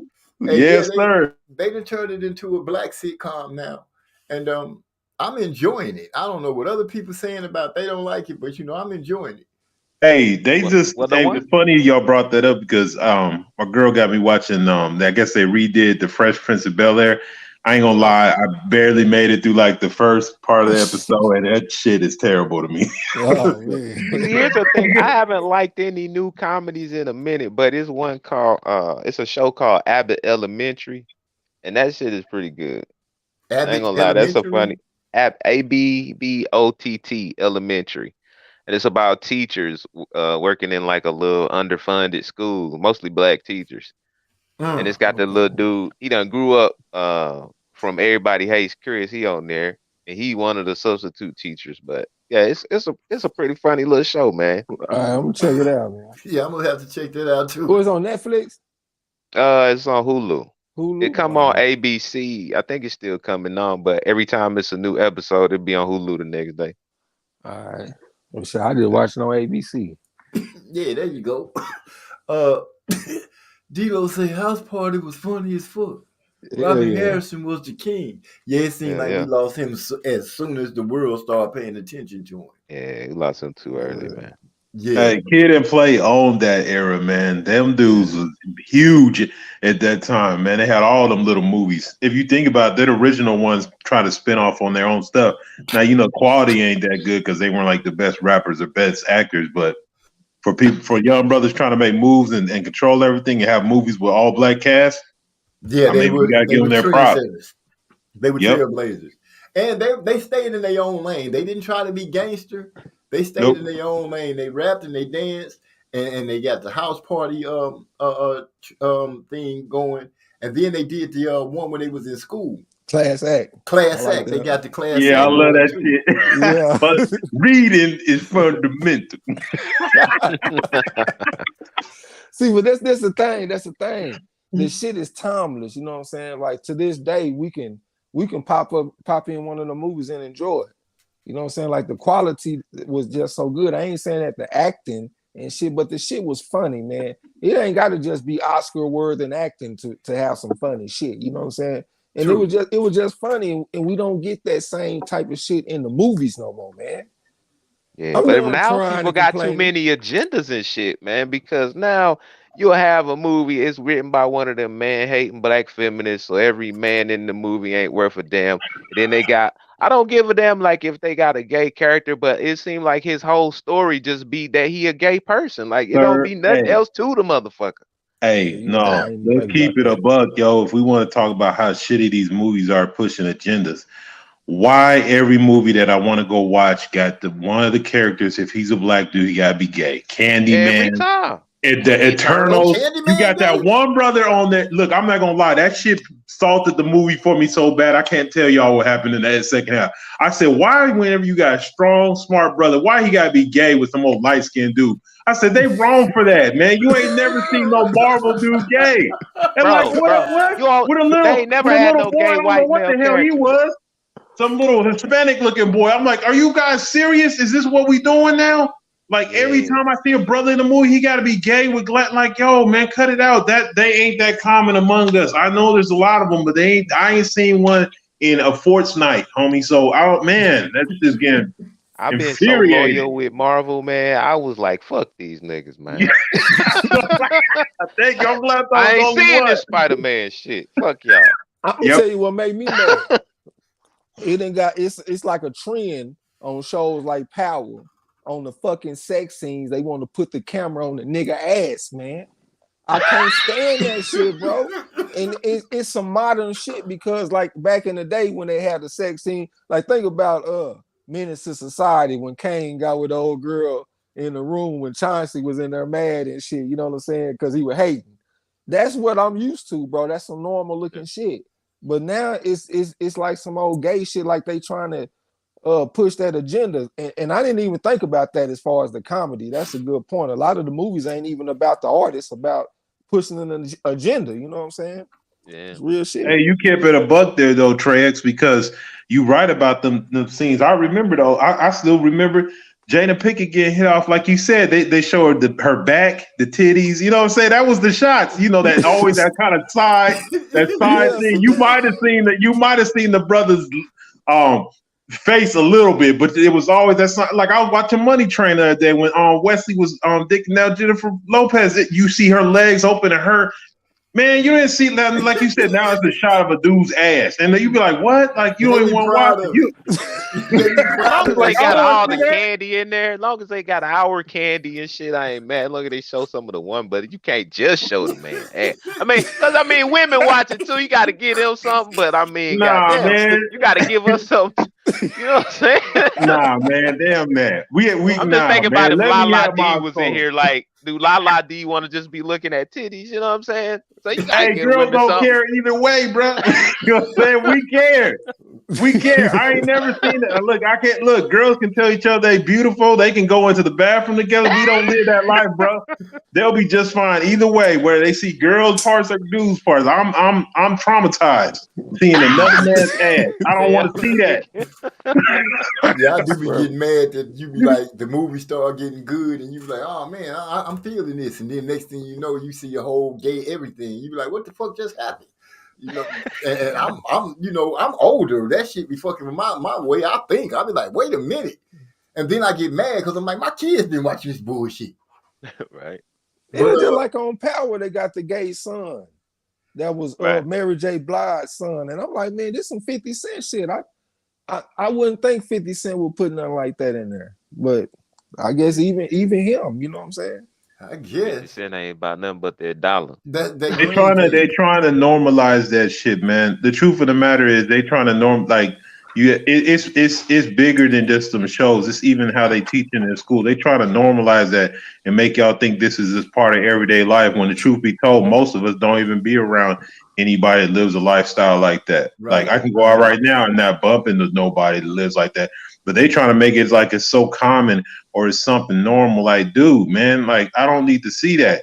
It's like these little clips. YouTube was catching me slipping with that, showing these little clips of these two little white dudes kissing. Man, I deleted my account for. I had to pay for the premium, so I didn't have to see that shit no more. I was like, good, no more commercials. Yeah, man. Hey, I feel you, dog. I feel you. It's like a lot of that shit, man. They be trying to make it seem like, oh, we being progressive or whatever. But I'm like, if y'all was so progressive, why the nigga always got to be gay? If y'all progressive, the white dude to be gay sometimes, man. Like, Yeah, make Brad Pitt the gay dude, man. Come on, yeah, man. Look, yeah. you know what I'm saying? Yeah, let him go get plugged by one of these other dudes, man. Quit being a dang, man. I can't stand that, man. It's always the brother. It's always the brother, man. Man, that Watching nigga Ving Candyman, big Rhames. Fruit Loop dude come out. Oh, What's that see, movie I knew he Ving? was feeling with him and Bruce Willis. Oh, I just remember seeing Ving Rhames with a wig on and some Oh, you makeup or some talking shit. about Holiday? Man, that shit Pulp that Fiction. had Oh, okay. yeah, No, that it's shit a made movie me. called Holiday where he playing I think he playing a trans. yeah, he's a Oh, And he transgender or taking something care like of a that. yeah. little girl or some Yeah, shit, he ain't he? taking care of a little girl.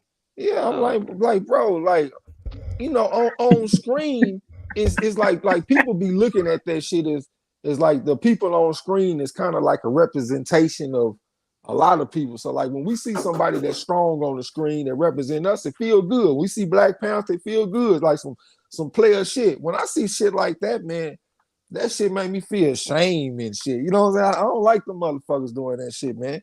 Like when it That comes shit. to our black, you know, actors and shit like that. I It's feel That on you. shit's purpose, social bro. engineering, It's on, man. I'm gonna tell yeah, you, Cause it's like on we Steve. purpose, was bro. talking about it on Eternals, like the one nigga in there is gay. Oh, But if you notice, like all the white men and shit, them motherfuckers look like models and shit. Then you get was on Twitter, powerful and then these little women talking about, oh man, these Avengers about to make me date a white man and blah blah blah. Like, cause like the shit you see is always, I don't know, they do the brothers dirty, man. Like, No, I'm trying to tell you that's part of them, man. It's like anything we do, man. If you notice, whenever they do an insult with y'all, they gotta always make some homosexual. Oh, you a flow mode? They gotta make some kind of homosexual inference because they know that's how they made. That's why they hated Black Panther. They hated the image of all the brothers being strong and good looking sisters, and they couldn't stand that, man. They hated us enjoying that stuff. So now they come in with this agenda, man. And like you said, every time it's the brothers, man. It's like, man, it's foul. But like I said, like you said, you 50 Cent, you think he went, nope. Hey, man, they came out with this show called Lovecraft Country, man. I really I enjoyed the saw that. show. Yeah. But they, man. man, it's like the dad, like they had it's like they inferred this whole section of, but that's Hollywood, y'all. They trying to promote this, man. They trying to make you think that stuff is normal, bro. And they're using us as a way to do that to the point that because people learn about society, unfortunately, how the world is by watching TV. We used to say it was TV, but now, whatever they're watching. So you get used to seeing every time, every other show, there's a black dude. You know what people start assuming? The majority of it is gay or this and the third. or Yeah. this is normal among us. When really, like I said, most of us, y'all right now could spend this next 4 weeks and not bump into nobody gay you know, Yeah. but You're TV they really right. make it look control like it. how a lot of people think, man. Now, Yeah. It's funny you hyphy. mentioned Lovecraft Country because, like, when I said that the dude will be gay and that'll be his whole story arc, that's mainly the show I was referring to because the gay character they got on there, what's his name? He died recently, Michael something. But Uh, anyway, The dad. yeah, the uncle or whatever. But he um he fucking his character on that show, man, they had him go to like this little drag show and everything in that show it was supposed to be kind of mean or something, but when you found out he was gay and stuff, it was just like, oh, he going to the drag show, he danced. That was the whole episode. Like that was the point of the episode was just, oh, he gay. Michael Like K. that's Williams. it. Hey, Like what that sucks was the though whole is the point. main. I love the main character. Like the imagery of the main character is a strong brother. Like the way they did. Like I don't understand why they had to throw that in there, man. That's the only part about Lovecraft Country I did not like, man. I'm like, damn, yo, I don't need to see your dad. Like there's certain shit I don't want to know.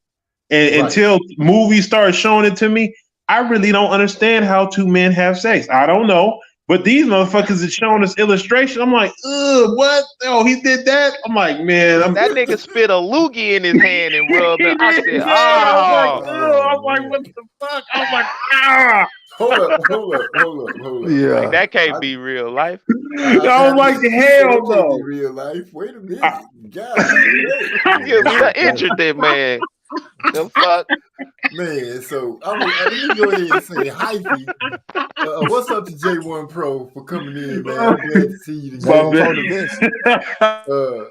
Uh, everybody is having a good time, but hyphy made a good point. And once I find it again, he said J1. No, that's not what I'm looking for. Oh, here it is. Hyphy say, every HIV medicine commercial contains two black men. I was thinking that shit. I swear I was sitting over here thinking about that because I saw a commercial not that long ago, and the first person that they showed was a black dude, but they ain't showing like with no couple. But I'm gonna tell you something else that they do with black men, like on commercials and shit, man. They make us the bad guy in our relationships. They make us lie to our women. Like Every time. I got several commercials, but I'm gonna tell you about one real quick. So it was this guy.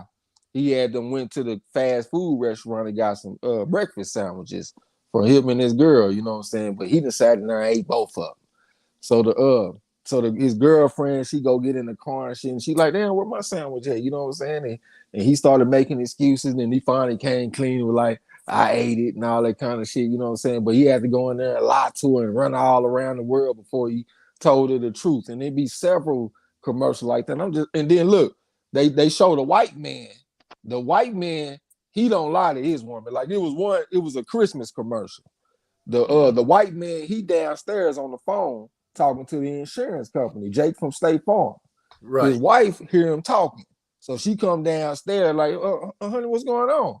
Who you on the phone with? Jake from State Farm. And then, but she don't believe, oh, Jake from State Farm. Let me talk to Jake. Then she get the phone, of course, Jake from State Farm's on the phone. You know what I'm saying? So he telling the truth to his woman. So the black man, we lie to our woman, but the white man tell the truth to his woman.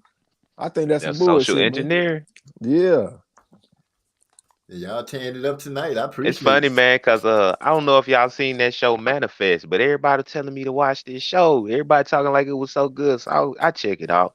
They got the little people that disappeared on the plane and didn't Okay. know where they was and came back, and it was like 5 years later, and they didn't age and shit like that or whatever. And they But had some powers or something. yeah.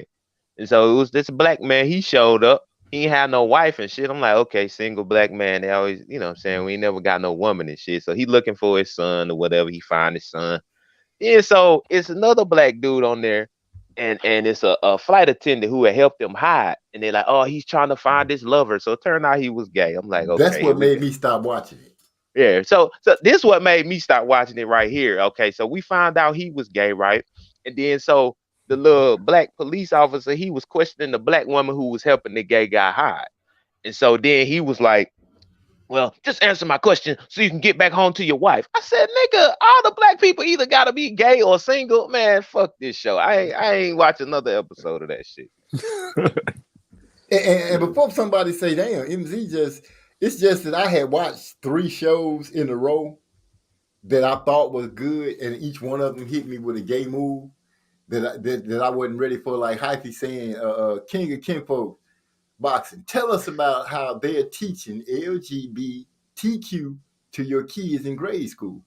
Wait a minute, really? Hey, no. Here's what's funny is he's right. It's like in Virginia and stuff. This is one of the saving graces. I'll keep it a buck about being in the South. We don't play that bullshit down here. So that's California, that's New York, that's Virginia, where they got these little books. Texas, I seen them catching the little books, these little pedophilia books. So I ain't really had to worry about that down there. We ain't that socially evolved like other places. So we don't deal with that down here. But yeah, I know what you're talking about over there. That just like I said, they're trying to teach kids that at a very young. It's really indoctrinating. They're trying to indoctrinate kids try to make them think that this is some normal. People are born this way instead of just dealing with the root issue where a lot of these people have gone through some kind of sexual trauma or molestation. They've been taught that certain things, and some people maybe just naturally evolved that way. But the truth of the matter is, a lot of these brothers that we be talking about, and that's where a lot of issues come in the Black community. I told this girl one time, like, I'm not saying all dudes is like this, but I'm like, you got 2 or 3 kids by 2 or 3 different baby daddies, and some dudes so happy to want to move in with you and stuff. Some ain't right. I'm just keeping it real. Some ain't right. And so. But yeah, I know what you're talking about, Hyphy. But that, like I said, I stay in the South. We don't fool around like that down here. Hey, I was watching this episode of Dr. Phil where these motherfuckers trans motherfucker was up there, they pushing it, you know what I'm saying? And there was some parents that was like debating. First it was this guy that got a YouTube channel that was debating them, you know what I'm saying? But it was some parents that was concerned because the school system is starting to integrate that shit where they come from. Like the kids, they be young, they like 8 years old, and they ask the kids like, what's your preferred pronoun? Because they don't, like the LGBT people, they don't call themselves he or she all the time. They say if you don't know, call them they. Even though it's one person, you them they, a fucking plural pronoun. But the parents was getting mad because they felt like that's not the school or the teacher's place to be teaching that kind of shit, and it should be something that's taught at home. You know what I'm saying? But the heat is also on the teachers, because teachers that are refusing to call the child by their preferred pronoun, they're getting reprimanded for that. You know what I'm saying? They getting in trouble for not saying that shit. So if it's a little boy acting like a little girl and he say that he want to be called a she, you gotta call him a she, or you'll get in trouble as a teacher. So the teachers is under a lot of pressure with this shit too, even if they don't believe in it.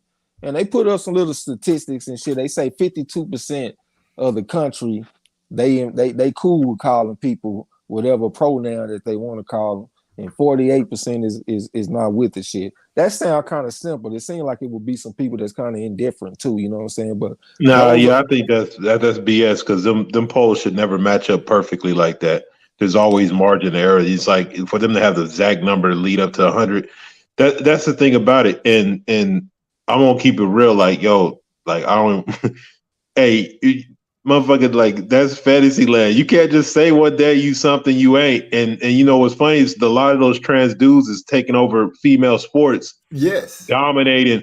Like in Virginia, but here's it gets even worse than that. In Virginia, where this had came to a head, was they were talking about that pronoun thing with them being the they, and one of the little boys said that he wanted to identify as a girl, and he's actually sexually assaulted 2 little girls. So one of the dads was at a PTA meeting bringing it up, and the school board said it didn't happen. Tried to fire one of the teachers and stuff, and now that shit then blew up all in their face. You know what I'm saying? Look, anytime you give some kind of haven to people, predators gonna come in. So it's like Catholic priests and shit. Like if they're gonna protect you, if you're a child molester, why don't you just become a priest? So it's the same type of game, man. But the truth of the matter is, man, look, once a boy hits puberty, his physical changes, man. It's different, bro. Like I seen some, like they were saying that the girls' Olympic soccer team got beat by like some 15-year-old boys. Because that's how dispiriting, like when men go through puberty and become, get your physicality developed. That's why like them MMA fights where they got dudes fighting girls, like, but they say they're girls. Man, that is a joke. Like Yeah, that's cheap. That's it's just straight hey, cheap. it's like this. This how bad it is. You don't have to even change it up. Like right now, literally right now, one of y'all on this panel could just say, "Hey, I'm a girl. Go to the Olympics as a girl's weightlifter and just dominate." People not even training, and they'll give you the go. Like, yo, I see the dude from the UK. His black dude was doing it to make a point. So he essentially signed up for the women's division. He don't even really train for real and was winning every event. Easy work. You know what I'm saying? It's crazy, man. With a beard and everything. You said just go ahead and say you a girl and get into hell no. I be thinking that when Carissa be talking about she can beat men in boxing, like even somebody like Jake Paul, I be thinking like, I don't know. I mean, you are a woman, that's a man. You know what I'm saying? I remember back when I was young, man, we had this chick in our gym. Her name was Rebecca. Rebecca had some nice little size on her too. She definitely was a lot bigger than me, and she would be winning fights. I'm talking about chicks out in the amateurs. You know what I'm saying? Right. And she was real, kind of like Carissa a little bit. Like she talked a lot of shit. She wasn't black though. She was like mixed with white and Mexican, but she talked shit. She want to get in the ring with everybody all the time. I had sparred her one day. And I just said, I'm just going to work on my defense. You know what I'm saying? I ain't trying to hurt no girl or nothing in the ring. But she caught me with a nice shot. And before I knew it, I done came back with the right hand and brought back the hook on the motherfucking I done rocked all the way across the goddamn ring. You know what I'm saying? And I wasn't thinking it's like, it just happened. But it's like, it was just a moment where I'm a man. And this is a woman, you know what I'm saying? And that's what it is. Trey out there beating. Hey, keep it real. We all got. Don't let this man glorify this abuse on your channel, man. You know what I'm saying? Hey, man, look, Trey ain't never lied. We all got that switch. It's like, have you ever hold a little kid one time? He popped in your face and you forgot you didn't hit him or nothing, but you got that face like what? Like, wait a minute, you hit me a little too hard. What the hell happened? But like Craig said, man, it's a next gear, man. When we just become physically bigger after puberty, man, and it's just not. It sounds cute and all, but okay, Carissa, maybe if you think a skill level, maybe like a regular person, she might be able to. But if you talk about even for even, if I could take an amateur fighter, I think that's a dude that's the same weight as her, and I would pick him 100 times out of 100 times. I mean, I'm sorry. It's just we have physical advantages that just cannot be made up by any kind of skills by a girl. It just cannot be. Yeah, because even when I look at her punch, I be looking at that shit. Her punches seem like they would be an annoyance for me. You know what I'm saying? Like it would annoying for a lot of the girls. Yeah, serious annoying. It ain't nothing that I'm not saying. It's like it's not nothing that I'm afraid that's gonna really hurt me. It's something that just kind of annoys me because she landed a punch. But I don't really care about the power though. Like I would literally walk through that shit. You know what I'm saying? Yeah, she don't have a lot of power. No. Let me tell you the truth. Trey wouldn't walk through it. He'd try to knock her head off like he did the girl, and then pretend like she caught me with a good one. And I just snapped. Hey, y'all remember Damon Wayans when what was that the movie where he was the boxer and he was fighting Terry Conklin, a white Irish dude. Yeah. I can see you like remember when he got hit and he was like, "Oh, you trying to embarrass me on TV?" and just snap and whoop her ass. It wasn't even like that. Yeah, it wasn't even nothing like that. No, we know. We just messing with you. I know, but we just poking the bear right now. I understand that you wouldn't really knock out on purpose, but you would. Trey didn't tell her he couldn't stand that chick. Hey, I've been on the other side of that too, because I told y'all my first gym that I was in with Homer Champion. That's Curtis Coates. That's a professional gym. You know what I'm saying? They got what's the name of the fucking heavyweight that fought David Tour and he throw all the punches? The president. The president. Yeah. Ike Biabucci? Yeah. He was training him at the time. Curtis Coates was training him. You know what I'm saying? Like, this is a square business gym, like as far as the pros. They only got 2 amateurs, me and this kid named Allen, and I beat the brakes off of him. That would be some of the funniest shit, man. I'm talking about This dude parents are outside the ring crying. Well, I'm talking about literally crying because their son is getting his ass whooped. And my coach over there, come back with that hook on his ass next time. You know what I'm saying?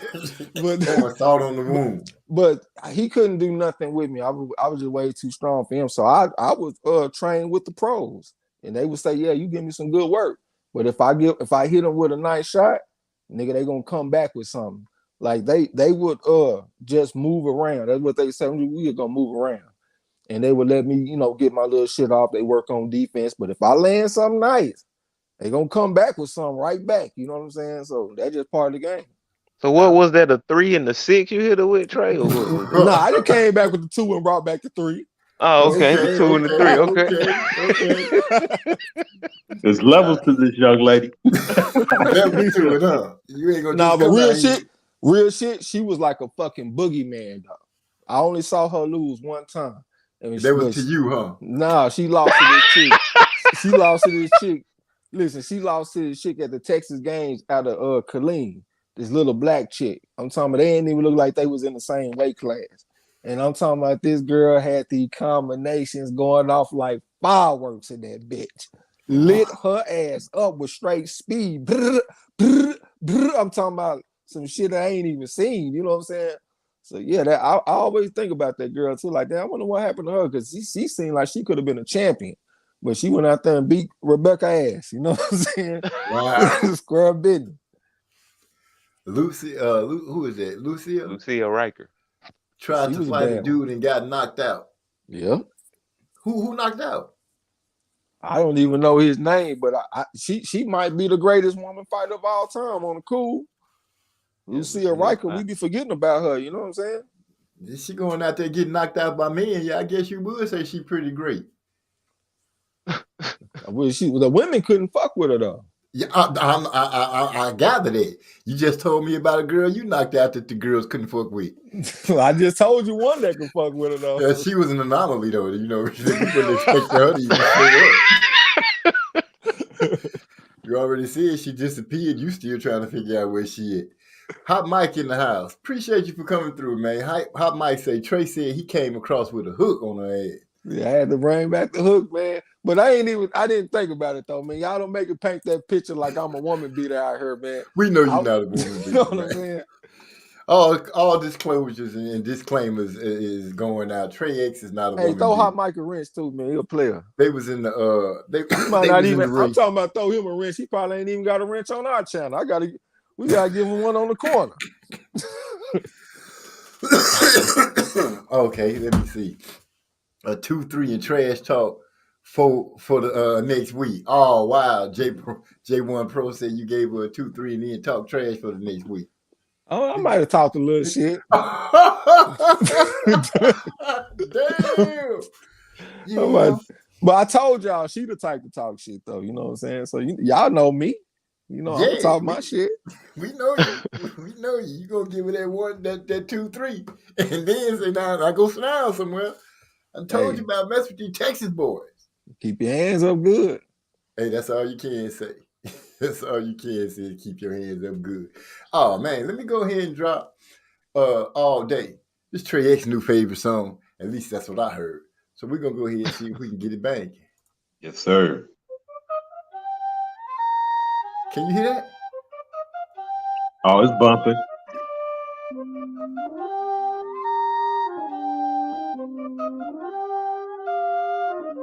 We go harder than concrete. Me and my bodies get smoked out. Ice chest full of big shit. This the dirty south. Fuck being down and out. We in this bitch trying to stay alive. Peace to you, my nigga. I see you trying to get your money 3 steps for life, and I fuck with it. You better show your fans straight. You don't break a bitch standing up on all teams. Everything is on the key. Same day, same shit all across the bitch. No matter where you live, hold it down. Shout out across the southwest side. Make your time straight all day. All day, all day, get your money and it can't wait. All day, all day, all day, where it's real and it's no face. All day, real shit. All day, trying to stay out the way. All day, all day. Making sure that the fam straight all day, all day, all day. Get your money and it can't wait all day, all day, all day. Hang where it's real and there's no fakes all day. Real nigga, real shit all day. Trying to stay out the way all day, all day, all day. Making sure my family's straight. Doing what I do. Keep doing my beats. Making sure my family eats. Saying little prayers. I'm glad I got to know ya. I'ma be here till the end. I'm the only master bride. Making sure that the fam straight all day, all day, all day. Get your money and it can't wait all day, all day, all day. Where it's real and it's no fakes all day. Real night, real shit all day. Trying to stay out the way all day, all day, all day. Making sure that the fam straight all day, all day, all day. Get your money and it can't wait all day, all day, all day. Where it's real and it's no fakes all day. Real night, real shit all day. Trying to stay out the way all day, all day, all day. I pray with my kinfolk and I don't sleep. They can't eat, they can't eat, and I don't sleep. I make way for my kinfolk. Guard dog up all night, making sure everybody sleep tight. Checking the perimeter with that thing on me, making sure that it's alright. I never leave my post alone, even if it means posting alone. I ain't talking about call, I'm talking about literally leaving my post alone. Some people live under the pressure. Oh no, not Z. I'ma make sure that my family always equal up to me. Making sure that the fam straight all day, all day, all day. Get your money and it can't wait all day, all day, all day. Where it's real and it's no fakes all day. Real night, real shit all day. Trying to stay out the way all day, all day, all day. Making sure that the fam straight all day, all day, all day. Get your money and it can't wait all day, all day, all day. Where it's real and it's no fakes all day. Real night, real shit all day. Trying to stay out the way all day, all day. I got that retired money, so the fam is good. Bought a home out in the country, moved us out of the hood. When circumstances were bad, we converted to good. Every time they said I couldn't, I showed them I could. These haters plotting my downfall, I'm wishing you would. You 10 steps ahead of you, you back where I stood. Nigga, you should understand this boy don't play. Regardless of what you say, we bring that heat all day. Let go. Man, Let go.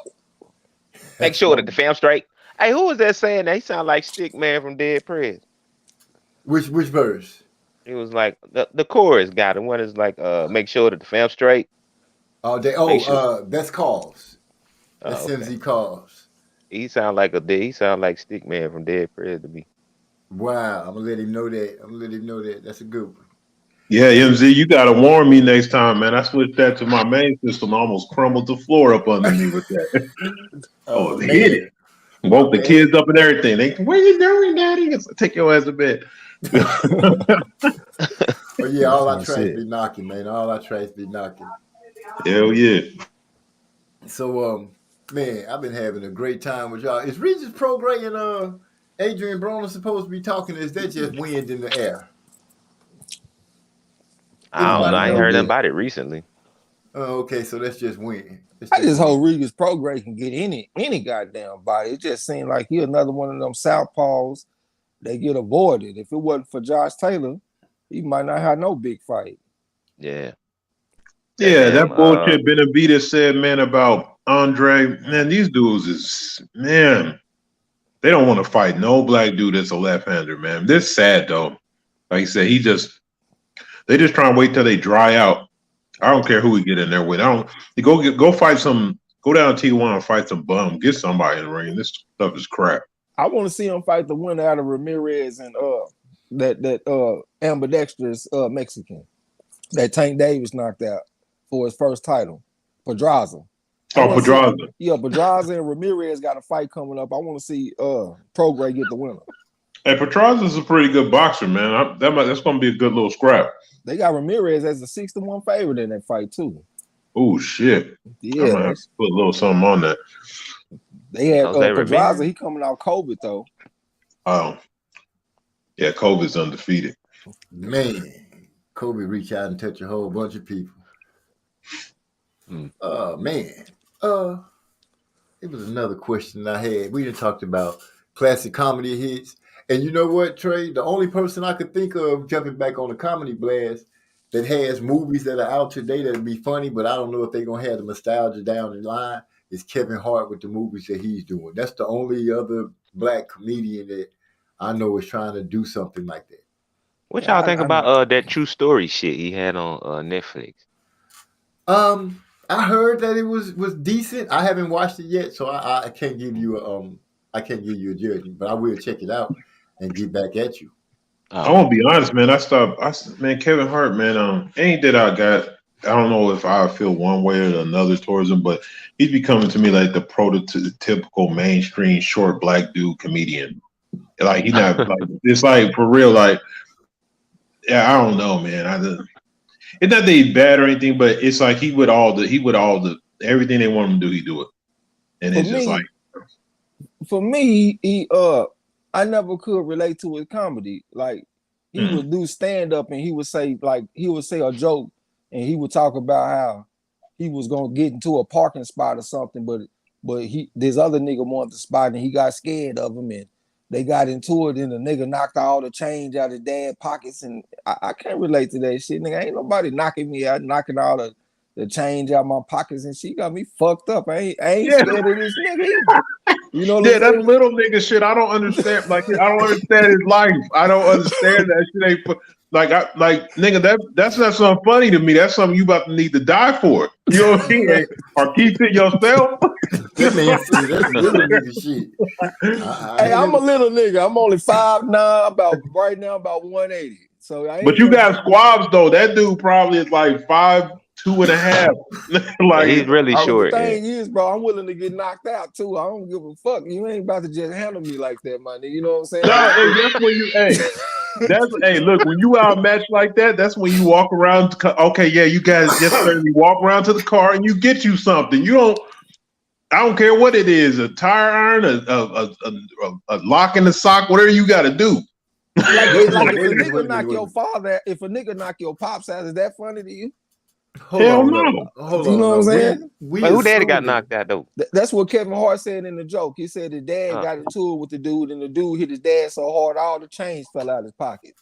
No, that's family business, man. You don't never say that. Look, that's some stuff you keep to yourself for life. Nigga, we fighting like a motherfucker, nigga. Hit my pops, nigga. That shit ain't funny, nigga. That's some hoe ass nigga comedy. I can't relate to that shit. That's part of what makes comedy funny. You know what I'm saying? Because you can relate to it, bro. Like, you'll be like, man, that nigga comedy be in the hoe ass section. Yeah. Wow, that's a new term right there. I never heard of that before. Yes. Hey, that is it. That is what I'm calling that shit from now on. Hoe ass nigga comedy. That is that nigga right there. You right. I cannot relate to that shit. Wow. That's the best. That is the best.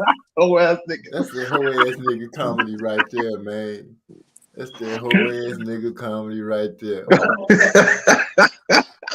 J1 Pro say Kevin Hart doesn't have edge. Cookie cutter comedy. Nah, that's that hoe ass. That ass nigga comedy right there, man. Like, bro, like I'm really not. I'm cool with his comedy. Just them certain jokes, bro. Nah, I can't feel that one. Nah. And that's almost with every comedian. But I do feel you. You know, to have the joke that your pops got beat up. I don't think I could tell a story. I could tell a true story about a cousin, but he was getting ready to fight. It's a whole different kind of thing. But yeah, I feel what you're saying. You know what I'm saying? Ain't nobody gonna do it with a joke. It's just that you sitting there talking about how you gonna cower out. At least our people gonna fight. Did you just hit my old man? Hey, what's the song we just listened to? What the song say, man? The song say you got to make sure the fam straight all day. Right? That's right. What'd you say? You like a guard dog. You walk around with that thing, checking the perimeter to make sure everything's straight, right? Without a doubt. Well, nigga, that's what we relate to, bro. We ain't relating to running from niggas and getting scared and all. You know what I'm saying? I feel you, bro. Yeah, I feel you 100%. Man called it out just like that. You heard it. What happened to social scientist? He disappeared. Did we say too much and mess up his street cred or something? I don't want to be the one. He'll probably be back. You know what I'm saying? I don't want to be the cause of that going down. You know what I'm saying? He in the chat. He say, "Let him get the link again because he accidentally logged out." Yeah, we Yeah, start. you want to scroll way up the chat, man. It's at the top. Yep, it is. We started talking too fast for him. He was like, "Oh, I didn't see it too much. I got to get out of here for a minute." No, but it like even the last few movies he made. I'm sorry that them things ain't timeless classics. Like I can throw Friday in right now and look like that movie was brand new to me. You know what I'm saying? I was thinking that earlier, bro. Like yo, literally, like I said, look, I threw that in for my kids to watch, and people would say, "Well, where you get it?" Whatever, man. That. I grew up on stuff like that. I ain't never done nothing weird because of a movie, but they were dying. And I was rolling when I realized they knew about it. Like I'm like, do y'all realize this movie is 25 years old? It's like they're like, yeah, we love it though. The Kevin Hart stuff, I can't even watch his stuff that's 2 or 3 years old. I mean, I'm just keeping it a buck.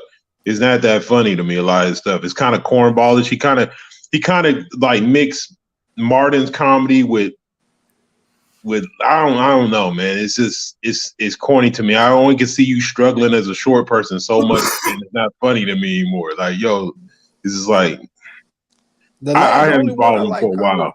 The only one I kind of like was Soul Plane a little bit because he did have Snoop, he had Godfrey, he had a few people off in there. You know what I'm saying? That was, kind of that I kind of like because I think Godfrey is a good comedian as far as his impressions and stuff. I like Godfrey. Yeah, I thought that was kind of cool. Yeah. It's still kind of like a cheesy movie, you know what I'm saying? But it's the one that I like the most out of all of this shit. The other shit, I don't like that shit at all. Yeah, let me hit you with a classic that is funny to me. Every day of the week, I can watch it back to back. Damn Harlem Nights, bro. I can watch that every day and still be dying laughing off that movie. I love that movie, man. It's one of my favorites of all time. My question is, how does it only have 2 stars on the review? Like 2 out of 4 stars? Nigga, that shit that's hate. You know what that is, man. Come on. You can't never look at them things. Anything that is dominated with a black cast, they'll act like isn't funny, but then everybody watch that. You know what I mean? More than once. Dilo 404 says The Wedding Ringer is cool. Okay. Which one is that? Is that the one with Adam Sandler? We was really talking about black comedy. I know it do be some goofy white comedies. Where D-Lo come from? D-Lo, he gonna say Waterboy next. I love that movie Waterboy. Okay. On the cool though, I just watched that the other night too. So yeah, just so it be known, Waterboy is the stupidest, corny. When you look at it, you be like, dude, they really let him make this movie. Ain't nothing wrong with mixing in some of that too. You need a little bit of goofy shit to laugh at every now and then. You know what I'm saying? Yeah, like I watched Major Payne the other day, man. That shit's still funny, bro. Oh yeah. That's the funniest. Dude, you plotted on me, boy. Right shit. Oh man, he passed gas when that little dude walked by and made him faint. I had watched a thin line between love and hate not that long ago. I like movies like that had a little comedy, man, but it was also smooth black type shit too. You know what I'm saying? You got Martin, you got Bobby Brown in that motherfucker. You know what I'm saying? That shit was player, my nigga. Yeah, it was. What's little sister's name? I can't never remember her. Regina King. Woo, man, looking pretty in there too. Yeah, and that other lady, what's her name? She was crazy as hell. Brandy, crazy lady. She looked crazy for real, man. That's what I'm saying. She fine, but she really looked like that's how she would be. Like you don't even want to really date her in real life. Like, nah, man. I mean, she fine and all, but nope. Brandy the singer, Eyes Fall Apart, Brandy. No, not that Brandy. The bright skinned actress. On A Thin Line Between Love and Hate, the one that tried the crazy lady. Oh, you talking about what's his name? Let me look it up. Man, we just had style back then, man. It was smooth. Even that movie Bill Bellamy had, How to Be a Player. How to Be a Player. Yeah, that was a cool movie. You went back kind of far with that one because I was in, I think, my 20s when that came out. I might have been a teenager. Yeah, Lynn Witt. I knew it was Witt something. Okay, Yeah. okay. Yeah, Trey Aston reached that back. Bill Bellamy got him busted by leaving the panties on the refrigerator. I was like, that's some cold Hey, that shit girl right was there. fine than a motherfucker, man. Man. I would. Oh, hey, you know that girl that played this girl, and there was the black chick off Saved by the Bell, and they was always Lisa dirty for Lisa. that Turtle. shit. Yeah, they was.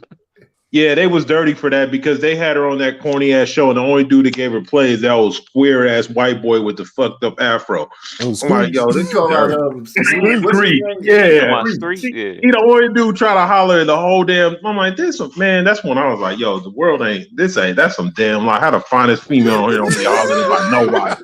Well, you know them a lot of them black chicks who date white dudes, they don't give a fuck about nothing except him being white. So Yeah. Nah, she was just trying to real. get in there, but man, when she was on How to Be a Player, she was stupid fun. I'm like, damn. Phew. Yeah, I remember. I D-Lo said he remember. was talking about wedding ringer Kevin Hart. Not the Oh, wedding okay. singer. Oh, Yeah, okay. yeah, I don't even know what that is, bro. Sorry. Is it good? Yeah, I guess it is. Dino put it up there, so that's a key to say go check it out. I Let me will, check but it out. yeah. But I Yeah, that mean, true story, Kevin Hart. That's a serious little show though. It's like it's not comedy. That new Fresh Prince is supposed to be serious too, huh? I don't know. I ain't Man, seen really? I it. was watching it, man. I started watching it, bro. Like, man, I'll let y'all watch it because I don't want to shit on it, but there's certain things that I immediately picked up on.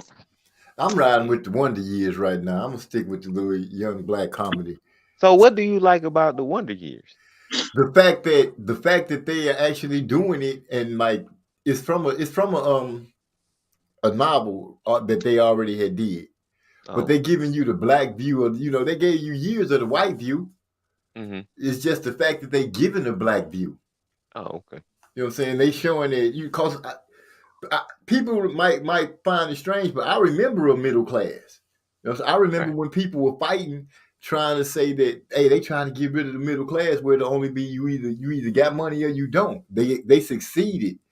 They succeeded in that. So watching that show, it's got little quirks and stuff in it that I pick up on. It's that kind of comedy for me. But it's Oh, just the fact that they took a syndicated show and turned it black. See, but this is the oh. thing though, Pecos Bill, All that right. be frustrating me though, is that I bet that show probably got white writers. When I look at the old movies back in the day, I can tell they got black writers because I can relate to what they saying. Every time I watch something today, like let's say you got an old school dude in the hood, he gonna be calling, "Look out, young blood, everything young blood." I can tell somebody white wrote that shit, man. I can't even remember the last time an old school cat called me young blood in real life. When the last time y'all heard that shit in real life, niggas saying young blood? The Not last never time, decade. the last time somebody called me young blood was like uh, like 89.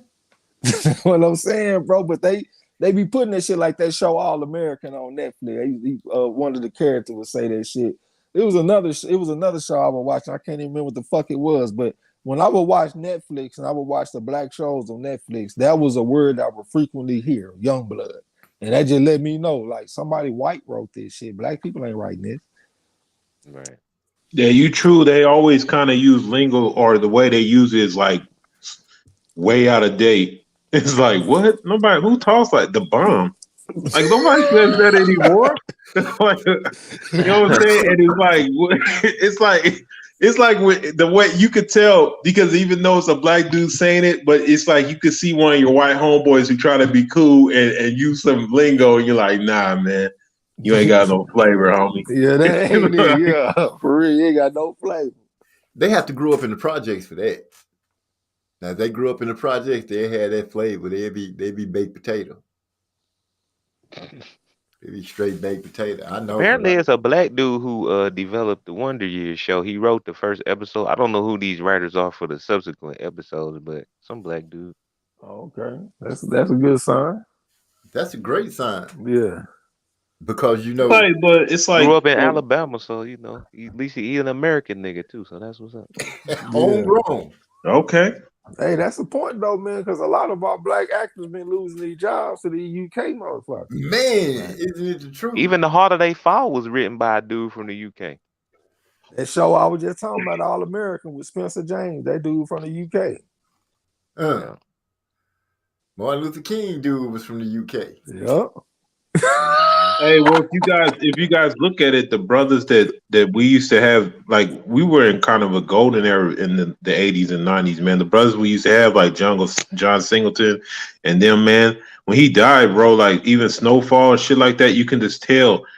It just is like, man, it's like it just the way it took a turn, and the way that it certainly trying to turn the dude into a monster, and it's just like, nah, you can clearly tell that there's a shift in here somewhere. Like, yo, like it's just not authentic no more, man. It's something to say about even Spike Lee movies. People can say what they want, man. Them was some. He always found a way to slide himself in there. His funny looking sister, but still, man, them movies was epic, bro.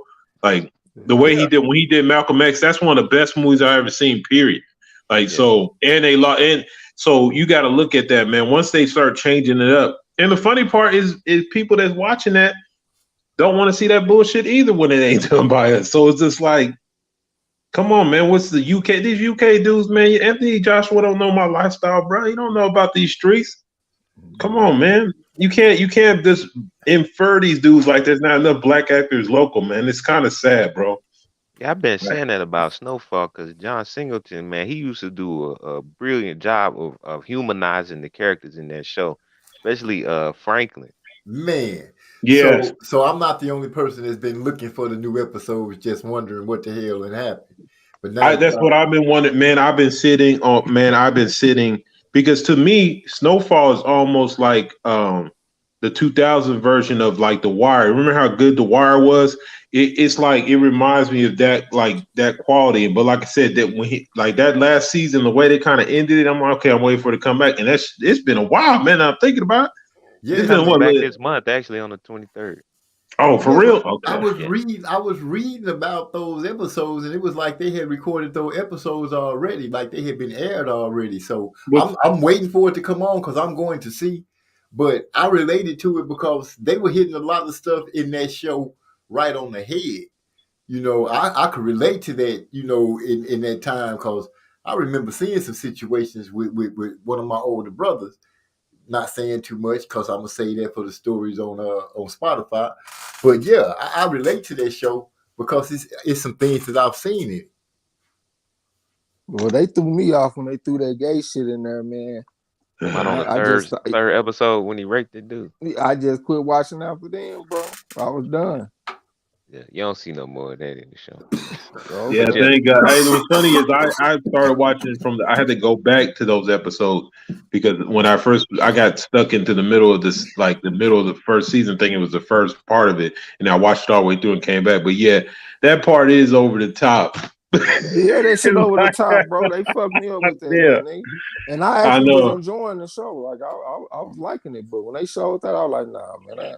You know how I looked at that? I feel like if you're going to do a show and they going to let it on TV like a black show, it's almost like required that you put some gay shit in there. I feel like they told him he had to do that in the season, but he was like, well, if I got to do it, I'm going to do it in the rawest way possible. Weirdest way possible. Like, yeah. I ain't going to make that shit cool. Right. Yeah. Make it unappealing. Yeah, I think they do be forcing them to do that stuff though, because like I told y'all, you know, it's just becoming so commonplace in every single show, man. Anything dominated with us and we gotta be over the top. We gotta have two dudes kissing. It's like what? Like, man, what the hell? Y'all got me thinking about the hood movies and shit we had, man. Boys in the Hood and Menace to Society and shit. Like could those type of movies even be made today? That was by John Singleton shit. That nigga be wearing skinny jeans in the hood and shit. Boys in the Hood too. Oh, that'd be terrible. Hey, you know what made me think about that, man? Hey, you know what made me think about that when you the Super Bowl halftime show, like because they sweated them about a bunch of stuff they wanted to do on there. Like those movies, like Menace to Society, could not be made now. Like some of the movies that we had, there some good movies, South Central and stuff like that. You can make that stuff now. They be calling it toxic black masculinity. Yeah, man, exactly. D-Lo Ford pulling out the old There is absolutely nothing appealing or entertaining to me about R8 whatsoever. Yeah, square business. Yeah, I know. Now, my wife would tell you straight up, if I'll be tripping so hard when the movie is on, like when sex scenes and shit come on, I just like hit the fast forward button until it's like not on the screen no more. So if they say it's something important that's gonna help me crack the case, I'm gonna be the only one not knowing how to crack the case because I skipped over that scene. I'm gonna tell you something that frustrated me too. Like on Boys in the Hood, they had Furious Styles, and that's like one of my favorite characters in any movie. You know what I'm saying? Right. That shit was just player that had that type of character. So like today we glorify ignorance and all kind of stupid shit. I ain't gonna say we, but I'm gonna say like mainstream media and entertainment and shit like that. So like they got this dude Crip Mac. I like Crip Mac. You know what I'm saying? And he did this interview with this dude. I think it might have been today. I can't even remember his name. It's some dude that's supposed to be associated with Master P though. He be promoting his products. He got a no limit chain on and shit. Dude like 45 years old. But he was up there talking straight wisdom. And I'm sitting up there locked in. Like I couldn't even turn away from this shit. Because he's trying to tell Crip Mac how to move and be successful. And there's some changes that he gonna have to make. And it's gonna have to be some adjustments that he make as he go from level to level, you know what I'm saying? And he trying to have him not end up like a Nipsey Hussle or end up like somebody that had got killed. I can't remember. He had named like three. Young Dolph. Young Dolph, you know, that was one of the ones he named. He said you don't want to be like that, you know what I'm saying? But just the positivity of the message and the wisdom in the words that he was saying, it was like an hour-long interview. It just seemed foreign, bro. Like I hadn't really seen that kind of shit. It reminded me of like old school Furious Styles type shit, motherfucker trying to give some wisdom to the youngsters because this guy old enough to be his pops technically because Crip Mac 28, this dude here, he 45. So he just trying to give some wisdom to the next generation. You know what I'm saying? Hey, that's why I like Crip Mac, man, to be honest, man, because Crip Mac, you can tell he just a dude making the best out of his situation, bro. And he just living it how he live it. I mean, and like you said, I bet he soaked all that up too. Keep it real. He probably paid attention to everything he was saying to him. Well, only time will tell. Y'all had seen what happened to him with that DP and shit? I have not. Yeah, he had got beat up real bad because of some shit that he had posted on Facebook when he was 18.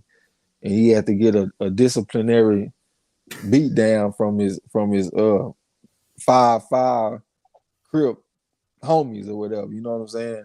Okay. That shit made me kind of feel kind of fucked up when I seen it because I do like the dude, but at the same time, I know I'm a square. Like I'm a square out of nowhere. I don't know nothing about no gangs. I don't know shit about no politics and gangs.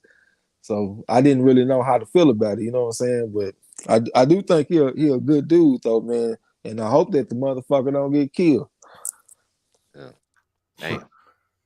Well, street gangs on the West Coast is like that, man. That's how. Well, to be honest, they used to be stronger like that. That's how they used to keep them more in order. Now it's wild style. That's why you see all this extra stuff going on. Like, you know, there was levels of respect, and there was like the OG you talk about talking. Those dudes are still actually in the set, and they used to calm them down because there was rules to it. You didn't do certain things, but who knows what it's like now? Like I said, I've been removed from it so long ago now. Yeah, nigga don't even respect the old schools no more, man. Nah. Calling old nigga, this old ass nigga and all that kind of shit, man. That nigga got wisdom, bro. Like nigga, we always used to sit down and chop it up with the old school. Old school gonna teach you something, nigga. That's how I know how to pad roll and all that kind of shit, nigga. I'm gonna sit down under the shade tree with you, nigga. You drink your beer, I'm gonna smoke my weed. And we gonna chop it up, you know what I'm saying? And I'm gonna soak up game like a motherfucker, nigga. I'm in high school fucking all the bitches because I just, you know what I'm saying? I'm just soaking up game like that. And I think it's some value to that, to listening to the old schools. Most definitely. Niggas don't just get old for nothing, like you know what I'm saying? No, not if they grew up a certain way. You know you didn't just get old just by happening, by chance. It took some brains for you to get old. Man, old school tell you everything, man. How to fix something on a car, nigga. How to get your money right. how to get you a chick, whatever, nigga. They, you know what I'm saying? It's just Yeah, player, man. I do. I really do understand. Yeah, because a lot of young folks think they doing something original. Nah, bro, everything is always the same. It just repeats itself, and they'll teach you why sit there and go out there and bump your head trying to figure it out when the OG can just spit to you. Like, look, when you approach a girl, you need to do this, that. I ain't even gonna lie. Most of the stuff I learned about how to treat a woman, how to take, like, man, the old school cats, and of course I won't listen to them because they done had and done all the things that I want to do. You know what I'm saying? So shoot. Let me bypass. Give me the game. Tell me what to do. What's up with it? Like you said, even just little things about fixing your car, hands-on stuff, fixing stuff in your house. You know what I'm saying? Your plumbing, shit like that. Them dudes had the keys, man, and you didn't get hustled out of your money. Now these young dudes now get played all the time because they don't know how to fix anything. They don't know how much something really costs. They don't understand negotiation. They don't understand none of that stuff. I actually learned how to go to the flea market and hustle a dude down on gold or whatever the hell you wanted to buy from an old ass dude that was one of my uncle's best friends. And he just rolled me out to swap me one day because I wanted to get some stuff. And he was just like, look, man, when you see this price, man, just tell them you only got this and never keep your own money. You know, this little stuff like that, man. And I was 14 years old learning that. So you'll learn to save you. I mean, you'll learn a lot of stuff, man, and save you a lot of trouble in life. Yeah, that's the inspiration on our cartoon, Uncle Nephew. You know, it's about a old school trainer being in the gym talking shit, and he got his nephew that's always with him, and you know what I'm saying? We about to get back on that shit too. I'm actually working on the script right now, and we probably had that motherfucker out. I'm probably gonna have it about Earl Spence versus Ugas. You know what I'm saying? That's what I'm leaning towards. But yeah, we're gonna get back on that, man. See, I'll check out our cartoon when we get it back rolling. Oh yeah, I look forward to that. I look forward to man. that. I want to do some voices on the cartoon, man. Oh, you want to do a voice? Yeah. Yeah, because we ain't even got the manpower that we had and shit. Because everybody's moved around, moved on, or whatever the fuck they got going on. So need to really make on y'all this a first song one, and shit and everything. I'm saying, yeah. Hey, we can do that for real. Who is that talking about they want to do a voice? Who is it? Social science. Yeah, that was the Kane. Okay, so you got voiceovers, huh? I like that. Well, if that's the case, let Pecos Bill come to the cartoon. I need a Mike Tyson voice, anyway. whatever. I got y'all, man. Yeah, man. I'm about to put something together there. But you gotta be square business though, my nigga. But it ain't hard. All you gotta do, because like the way that we record this shit is real easy. Like you just pretty much just read your lines and then Chris Rayner piece it together. You know what I'm saying? So it only take you like 5 minutes. Real shit. Oh, okay. What y'all think about Biden crack pipe plan for the black community? Wait a minute. Now, in no way think that I'm a Biden sympathist or anything like that. But this program that they're talking about, it's not really a new program. It's just that they use it to their advantage that Biden is signing on it again. But this is something that they've been doing for a minute, talking about it helps bring down it helps bring down diseases by helping them to have needles that are clean. Because I remember the needle program, and that's been around for a long time. That came around when I was a teenager. So they've been doing it. Yeah, that ain't nothing new. They've been passing out because the main thing is them fools. Like you gotta understand, them fools be passing straight. That's like the instant way to catch a disease is sharing needles. So they've been having that stuff at the health department for like decades. It's just that It's just that it's a battle for political power right now, and anything that they feel like could get them the edge, they're gonna ring it loudly, because when you hear it, you be like, "What kind of bullshit is that?" Because that's the way I felt about it as a teenager. They saying smoking kids, but when it first came out, it was giving out needles. Everybody was like, "Why would you give them needles?" So hold on, I can understand the needles though, because I see the safety hazard in that. What safety hazard is in a crack pipe? That part, I don't know if they really passing out crack pipes or not. So I'm just saying, I know that this so-called help a drug fiend get their drugs easier plan has been implemented for years already. And if they talking this part about the adding crack pipes and stuff like that, I don't know if that part is true. I was just speaking on the fact that I know that they've been implementing ways to help addicts get drugs, See, and now that they. they got, oh my bad, go ahead. I was going. The last thing I was going to say on it was now they're saying that they saying that the number of overdoses as far as through that program has dropped dramatically. Okay.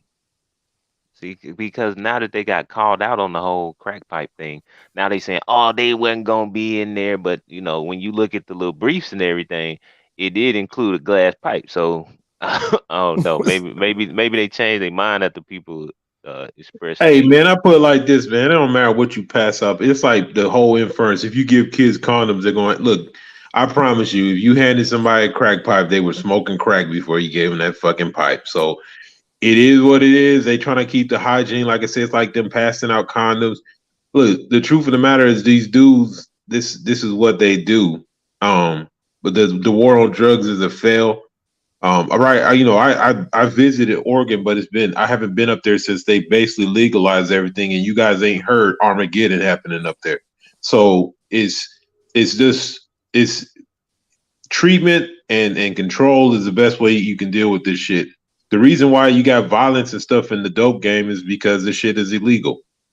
So I mean, let's be honest. So if they're want to try, I mean, and this is a small thing because they still got marijuana as a Schedule One. I don't care what he does until somebody takes that off. Him and fucking Obama didn't take that shit off. It's still up there with crack and cocaine and everything else. It's higher than crack. It is what it is. Yeah, if you think about it, anybody who has died over marijuana is because it being illegal. Not overdoses, not none of that, turf wars, maybe. I don't even know if it's that serious, but still, it's if you just can eliminate so much. But like I said, they make too much money off that shit, yo.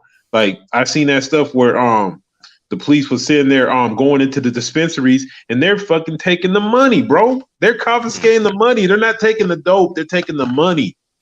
Yeah, they got the federal law and the state law, and some of these states are being slick and letting them stack up the money and then taking it from them. Yep. Stripping their bottom lines.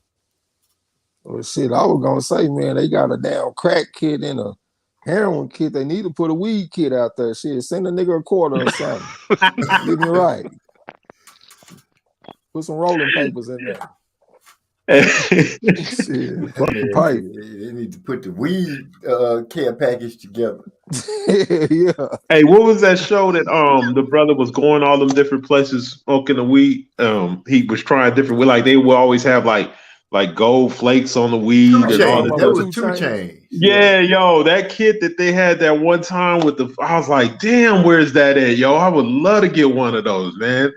Shoot, it was fire, bro. But like I said, it's like it said it was like a couple of that, but they would literally like how people get those Itsy things sent to them every month. It would send you like a box like that every month of different weed and shit to try. That shit, they had some high dollar shit on there though, but I couldn't afford none of that shit. I don't know. Hey, one day, brother. One day. $1,000 for a blunt? I don't think I could do that. No, bro. Even if I got the money, I just couldn't do that. No, hell no. Bro, I don't need to smoke gold, my nigga. Me either. Put me some weed in the blunt, we straight. He did smoking precious jewels and shit, smoking rubies and shit. I don't need all that, bro. Hey, every time it was that they shaved some gold or some bullshit and did say it was $5,000. Like, nigga, man, get out of here. Like you want me glowing on the inside?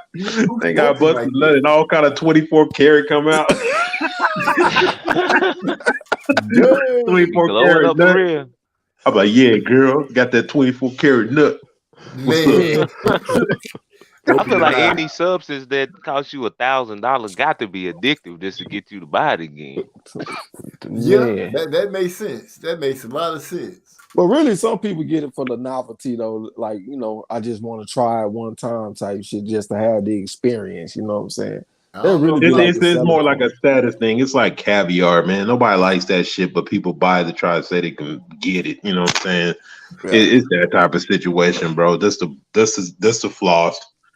You yeah. know. It is I what it agree. is. It is what it is. But I ain't gonna pay $1,000 to smoke on no gold nothing.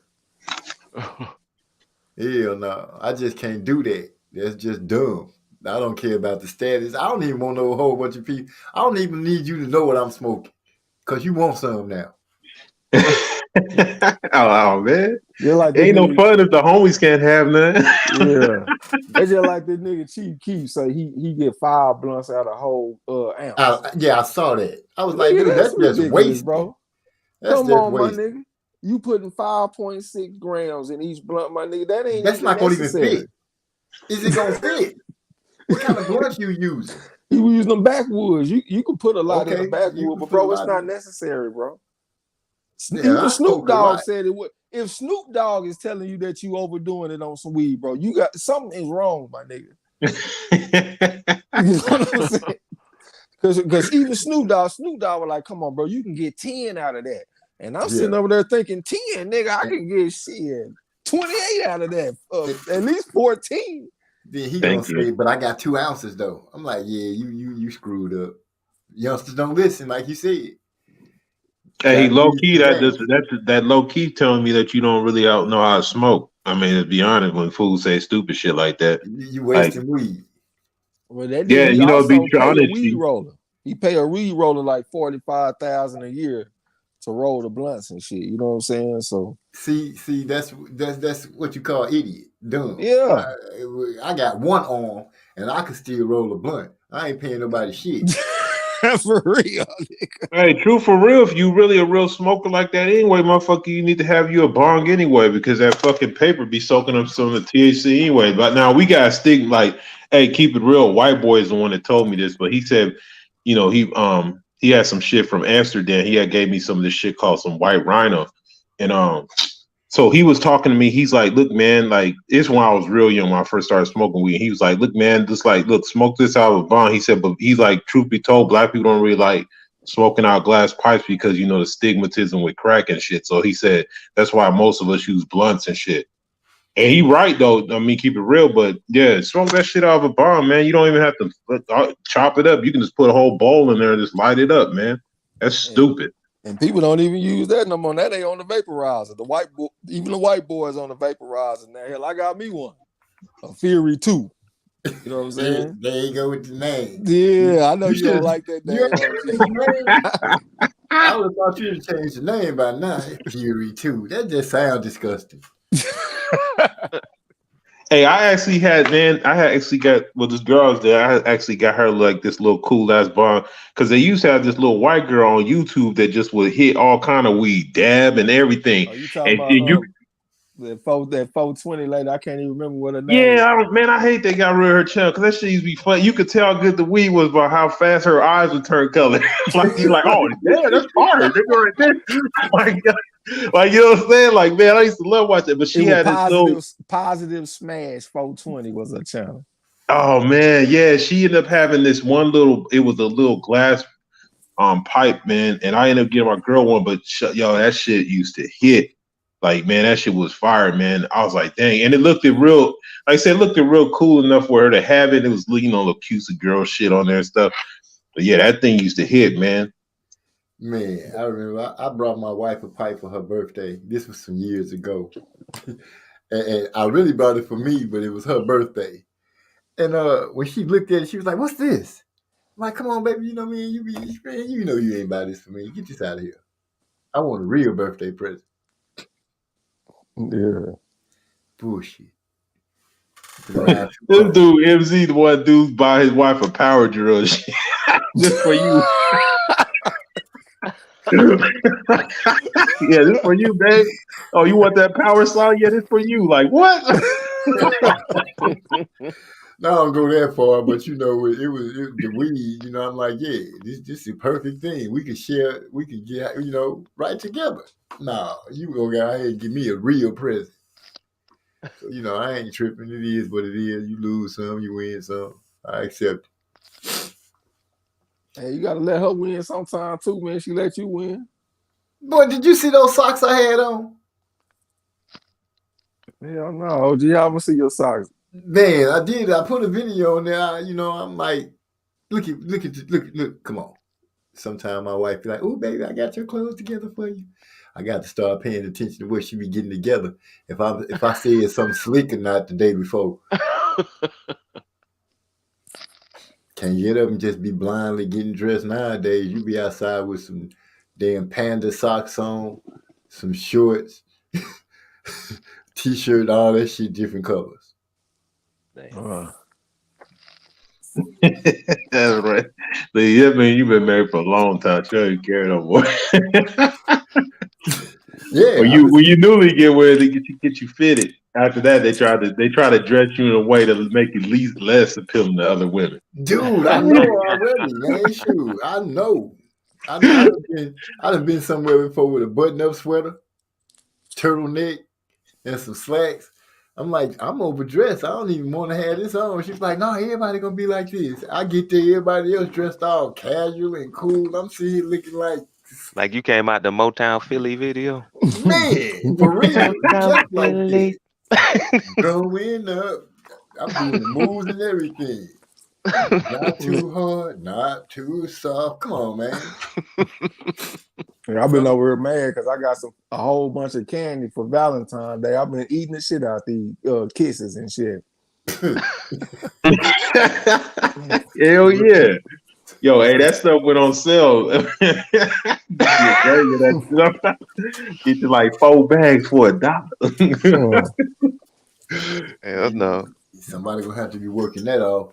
That's what I'm saying, bro. I don't even be on the sugar and shit like that, man. I was really kind of mad when I seen it because I knew I was gonna eat that shit. They set you up you got the truffle kisses or just regular joint? Got some kisses and some hugs. You know the hugs with the white chocolate? Them my favorite. Oh, okay. So she got me a bag of each one, but it ain't like a regular bag. Them whole big as a motherfucker. Well, for me, it say net weight 10.6 ounces. And she gave me 2 of these motherfuckers, man. Like, nigga, that's too much for me, man. Yeah, that's a nice amount of candy. Yeah. And it sounds like you over there going hard right now. Yeah, I did ate a piece. Yo, give me a handful of those real quick, man. I understand what he's saying. He just said he's probably good on that gas. The munchies that kicked in, he's going to town. Yeah, I'll be 190 or something in this motherfucker before I know it. Yeah, okay. Ain't nothing wrong with that. Go and do your thing. The Kane, you one of them giant motherfuckers too? Nah, I'm skinny as hell, bro. How tall are you? About 5'11 3/4. Oh man, yeah. If he drink milk, he makes 6 feet. I told y'all when y'all was young, y'all didn't drink your milk, and now look at you. Now I'm looking down at you. King, he like 6'5", MZ about 6'5". These motherfuckers some giants. Yeah, I weigh 155 though. So, yeah, I'm slim as hell. Yeah, I was slim for a long time. Then I gained some weight. I was like that for a long time too. The biggest I ever gotten though was I was like 305. But that's when I was. That was back in the day, man. That was when I was doing a little too much lifting and other shit. So your ass played in the Super Bowl this past. He said 305. God damn, that fucked my head up. I didn't even know we can get that big at this size. Man, I used to tell people stories about, people be like, man, them people's rude as hell. I'm like, what you talking about? Them people was always polite to me. They was like, look at you. They gonna talk shit to you? I was like, oh yeah, that's right. Man. Too big to be talking shit, man. I'll fold you up. But then you always get tested by little niggas because somebody told them this story. Yeah. Oh man, yeah, blah blah blah. I could do, okay. I don't know who told this lie that big dudes can't fight, but that's a misnomer. You said a misnomer. See, I'm sitting here trying to figure out what that means. Hey, little niggas get tested too, man. I remember one time, man, I had swang through a little hood and shit, man. And really, I was supposed to be going to go see my girl, so I'm all dressed up. I'm talking, I got my shirt tucked in. I'm wearing cowboy boots. I got my ostrich boots on and shit. But I swang through. I said, let me see what these niggas out here doing. Man, I might pick me up a couple of dollars before I go. So I see this nigga named Pooh Bear. So that sounds like a big nigga. You know what I'm saying? Pooh Bear. He fresh out of prison. This nigga flagged me down. He want to play. So we go over there and I let him kill himself on the concrete. So it wasn't even a bunch of money, man. I beat this nigga for like $100. So I'm getting ready to leave. I go holler at my old school partner first, then I go to my car. And I'm sitting in the car. And then the dude, he come over and he like, hey, man, can you give me a ride to the store?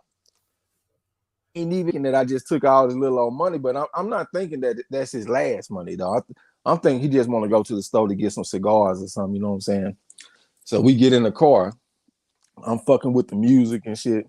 Then a nigga look over and say, give me my money back. And when that nigga said that shit, I just turned to get out the car, right? So the nigga grabbed me. He grabbed me, right? So I done came all out my shirt and shit.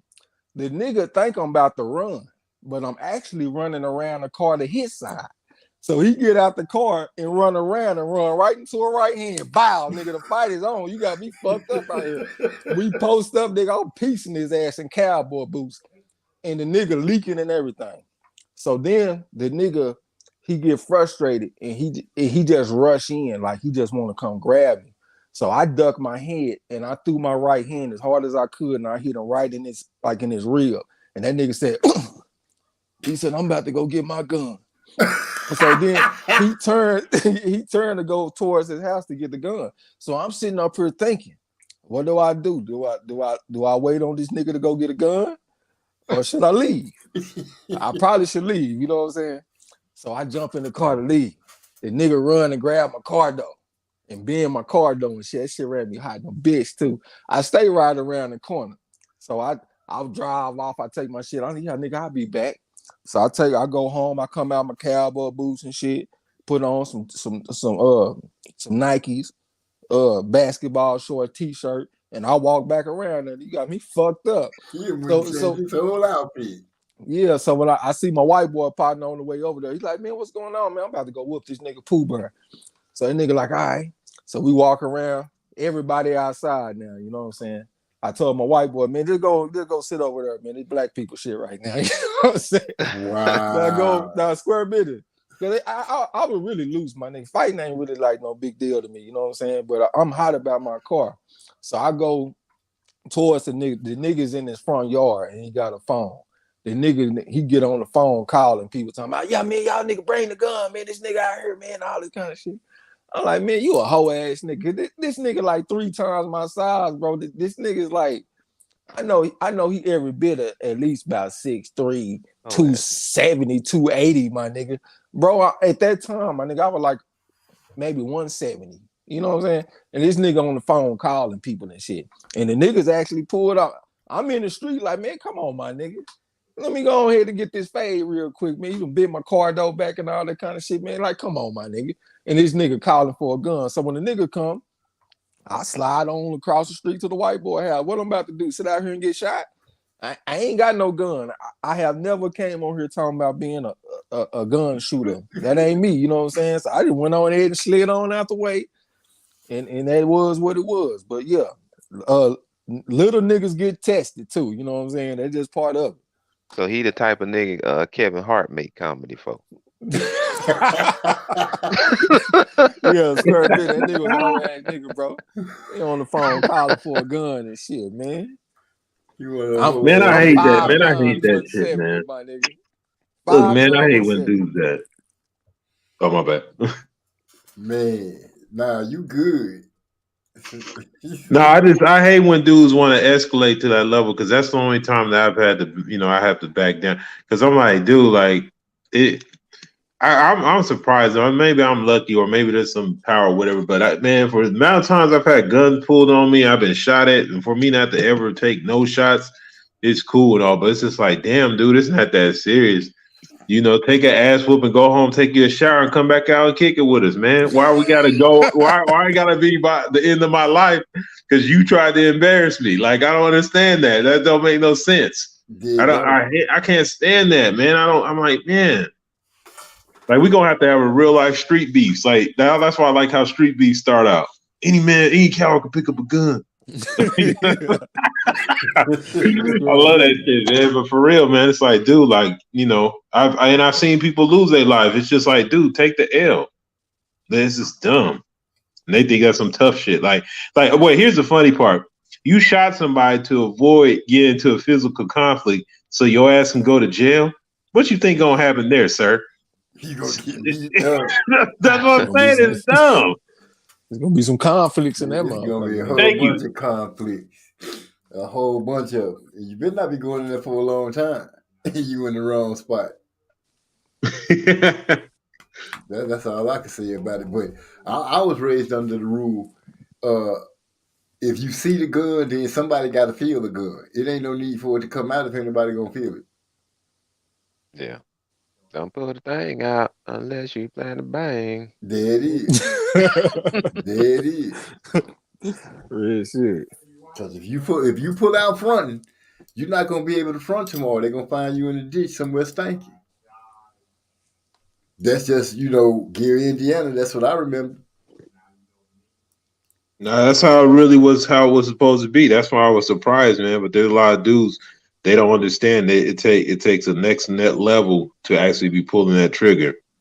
But yeah, I was always told if you went and got that, if you pull it, you better be ready to use it. That's all it is to it. Because if you don't use it, then he's gonna come back and get you. That's right. Because now you've escalated to that level. You know what I mean? So now he's bringing back the same force you brought to him. So you might as well end it while you have a chance to end it. But having a gun on me, you know how to shoot it. Let's give you a rip. I don't know, got a gun, don't know how to shoot or do nothing. Like, man, what the hell? Like, what kind of household y'all grow up in? They didn't, because their moms and dads was too busy being in the club. These kids nowadays raised up by a bunch of kids that's been hopping in the club on everything, every pill, every drink, you name it, they full of it. How they gonna be parents? And the music too, to be real, they do be promoting a lot of the pill popping and what's them pills they be saying? Percocets. That's the one I was thinking of, because I was thinking about that damn boy that died off that shit. What's his name? Juice WRLD. Yeah. He a bad freestyler too, man. That's my favorite type of music, freestyle rap. And he was a monster, man. That shit is sad as fuck that dude did, man. Because them fucking pills, man. Yeah, they taking these stuff. These people made these pills to do a certain thing, and you taking it for recreation. You shouldn't be taking them at all. But some of these people really are chemically imbalanced in the brain, and they need that shit. Man, I saw that nigga on the plane. That nigga took 4 Percocets and threw them on his tongue like it wasn't nothing. Wow. Yeah. That shit was sad, bro. And then, I'm seeing this after he dead. So, you looking at that in that context. Yeah. Right. Nigga, I hate that shit, bro. Well, I got to tell y'all, you know how you were saying your OGs tell you something, right, Trey? So my big cousin, I'm going to tell y'all he ruined me, and then I'm going to go ahead and call it a night. You know how you young, you see your cousin's school book, and they got those statues of the Roman people in there with their arms and stuff missing, right? Yeah. And their little pee whacked off. So I asked him, I was like, why they like that? And my cousin gonna tell me because they was messing with some nasty girls, and they tear your arms off and break your pee and make a statue of you to teach the other people a lesson. So as a youngster, I'm seeing girls, they want to play and shit like that, and I'm like, nah, I don't want to play, because I don't want you to make no statue of me. It's traumatizing. So I'm just saying. So your OG can't fuck over you sometimes. They straighten me out later, but for a little while they had a nigga running around for real. Like girls be like, "Come on, play it, toy." Nah, because I'm hearing the teenage boys talking about, man, her sister nasty than a motherfucker. I don't know that nasty mean freaky. Yeah. I just think nasty mean nasty, and the only thing I know is If you mess with that nasty girl, they gonna take your arms and cut your pee off and make a statue out your ass. Damn. Hey, did y'all have like some older guys that would like make you tough when y'all were young, like punch you in your arm, punch you in your chest and shit all the I time? hated that dude. Yep. Yep. That dude was my big cousin. He just would haul off and punch a nigga in the chest. I can't breathe. That shit hurt. Yeah, I couldn't stand him. They would Yeah, I also had make you scrap the other little homies too, man. I still remember having to fight my homeboy Bobby and having to embarrass him. To this day, this nigga still don't talk to me. I see him from time to time. Like, this motherfucker's like, yo, nigga, we was like 12 years old, bro. Why you still mad? So my cousin You fucked Marcus him up had bad, to eh? fight. Like, no, we was in my aunt's house, man, and my cousin Marcus, man, he was the OG though, but because you know what I'm saying, Crip said for a long time. But he always had us scrapping, and then he's like, man, he said, Bobby be talking shit. He said he can get with you. I was like, man, Bobby can't get with me, bro. But then so Bobby come in there because I guess he done told Bobby the same thing he told me. So he looking angry as hell, and he did the worst mistake he could do. He rushed me, and I just put my arm up under his head and slammed his head on the floor. Wow. And it was bad. It looked really bad too. So that nigga was mad at me for that. But that fight don't even happen without them instigating as fools. But that made you tough though, man. You got down. And so when you grow up, you wasn't trying to shoot each other. You just squabbed it out, you know? Like the OGs always did that. They always had you fight, bring gloves, making you fight. Like that's just what they did. And if it got out here and they broke it up and said, hey man, you good to go. There it is. Yeah, that shit was important for development, man. You know what I'm saying? I be appreciative of that shit. Yeah, I used to be like that with the youngsters too, man. I remember this one youngster, he used to be crying and shit, man. I tell him, man, stop all that goddamn crying all the time, my nigga. You know what I'm saying? You're a boy. And he used to just be real sensitive, but I had saw him like within the last couple of years. And that motherfucker told me, like, man, I appreciate how you was back when we were young, nigga. We ain't need to be doing all that whole ass crying and shit, nigga. You tell us, nigga, go do some push-ups or something. And you know what I'm saying? Like, and he appreciated that shit, nigga. Yeah, we need that, nigga. I mean, say go do some push-ups or something. Stop all that damn crying. Real shit. All that whining for. Bitching and pissing and moaning and groaning. Turn them emotions into aggression. Yeah. Not knowing which way to aim it. And then you look up and now you just got a strong, confused kid. What you about to say? You about to shut it down, OG? Yes, 11:36. Yeah, I got to go to work tomorrow, but I am so pleased that you gentlemen stopped through and kicked it with me. This was a great time tonight. I really appreciate it. So if y'all got anything to say, go on, let it out. You supposed to say one at a time, OG. You supposed to say. Hey, man, y'all know how the routine is. It's like, just like you at the crib. Y'all gonna do it. You know, y'all figure out who gonna go first, second, third. I'll go first, man. Salute to everybody came through. Check it out, man. I appreciate you having us on the panel, OG. Had a good time. Another shout out to my boy Big E. They call him Maestro. He's a scholar and a gentleman. You know what I'm saying? Right. Y'all come through and fuck with us this Saturday, man. I'll probably ask Marlo, do he want to call the Showbox card on Friday? I think it's gonna have some pretty decent competition on there. You know what I'm saying? So y'all come through and fuck with us, man. And until next time. Peace, Trey. I appreciate y'all having me on the panel, man. Watch out for my my cartoon debut on Marlo's Corner and shit. Yeah. Be looking for them. Be looking for it. Hey man, I do want to say, man, I appreciate y'all, man. These conversations remind me of the good old days and made me feel like I ain't crazy. You know what I'm saying? I ain't the only one out here seeing things how I see them. So I appreciate you, man. Man, you're not crazy. We appreciate you for real. I like to have you guys come through and just kick it like that, because that's the kind of feeling I'm trying to give. A place to come, have some fun, crack jokes, listen to some music, smoke and whatever. But you know, smoke on your own shit. I'll smoke on mine. But we smoking together. Just have fun. Y'all know. Yeah.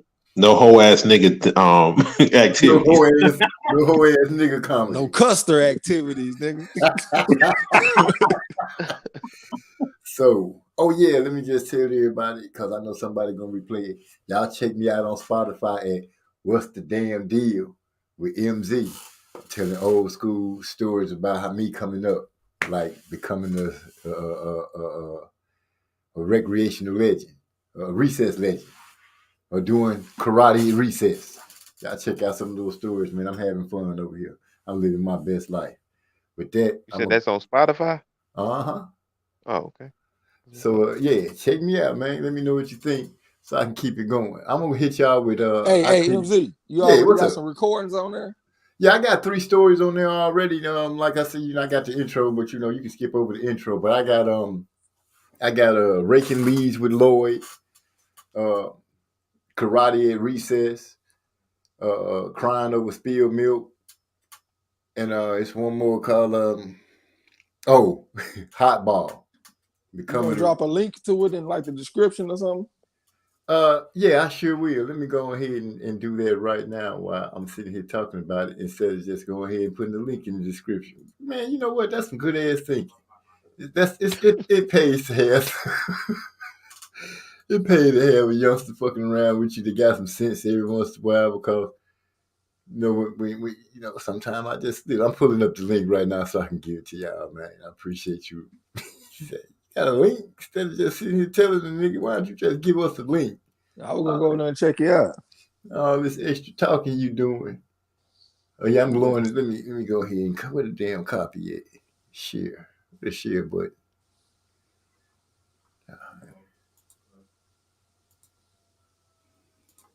Oh, here we go. Copy the link and bring it on over here. All right, I'm gonna give it to you right now. That's the link right there. Peace to Derek Bailey, King of Kings. Oh, he's still here. No, he gone. Social scientist. We got to go ahead and say bye to him. So, social, you got anything you want to say, man? Nah, I said all I had to say. Okay.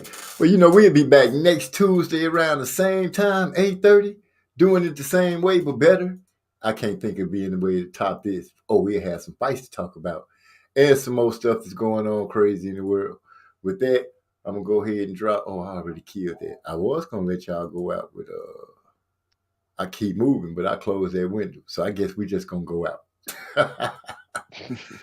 Peace, my people. Hey.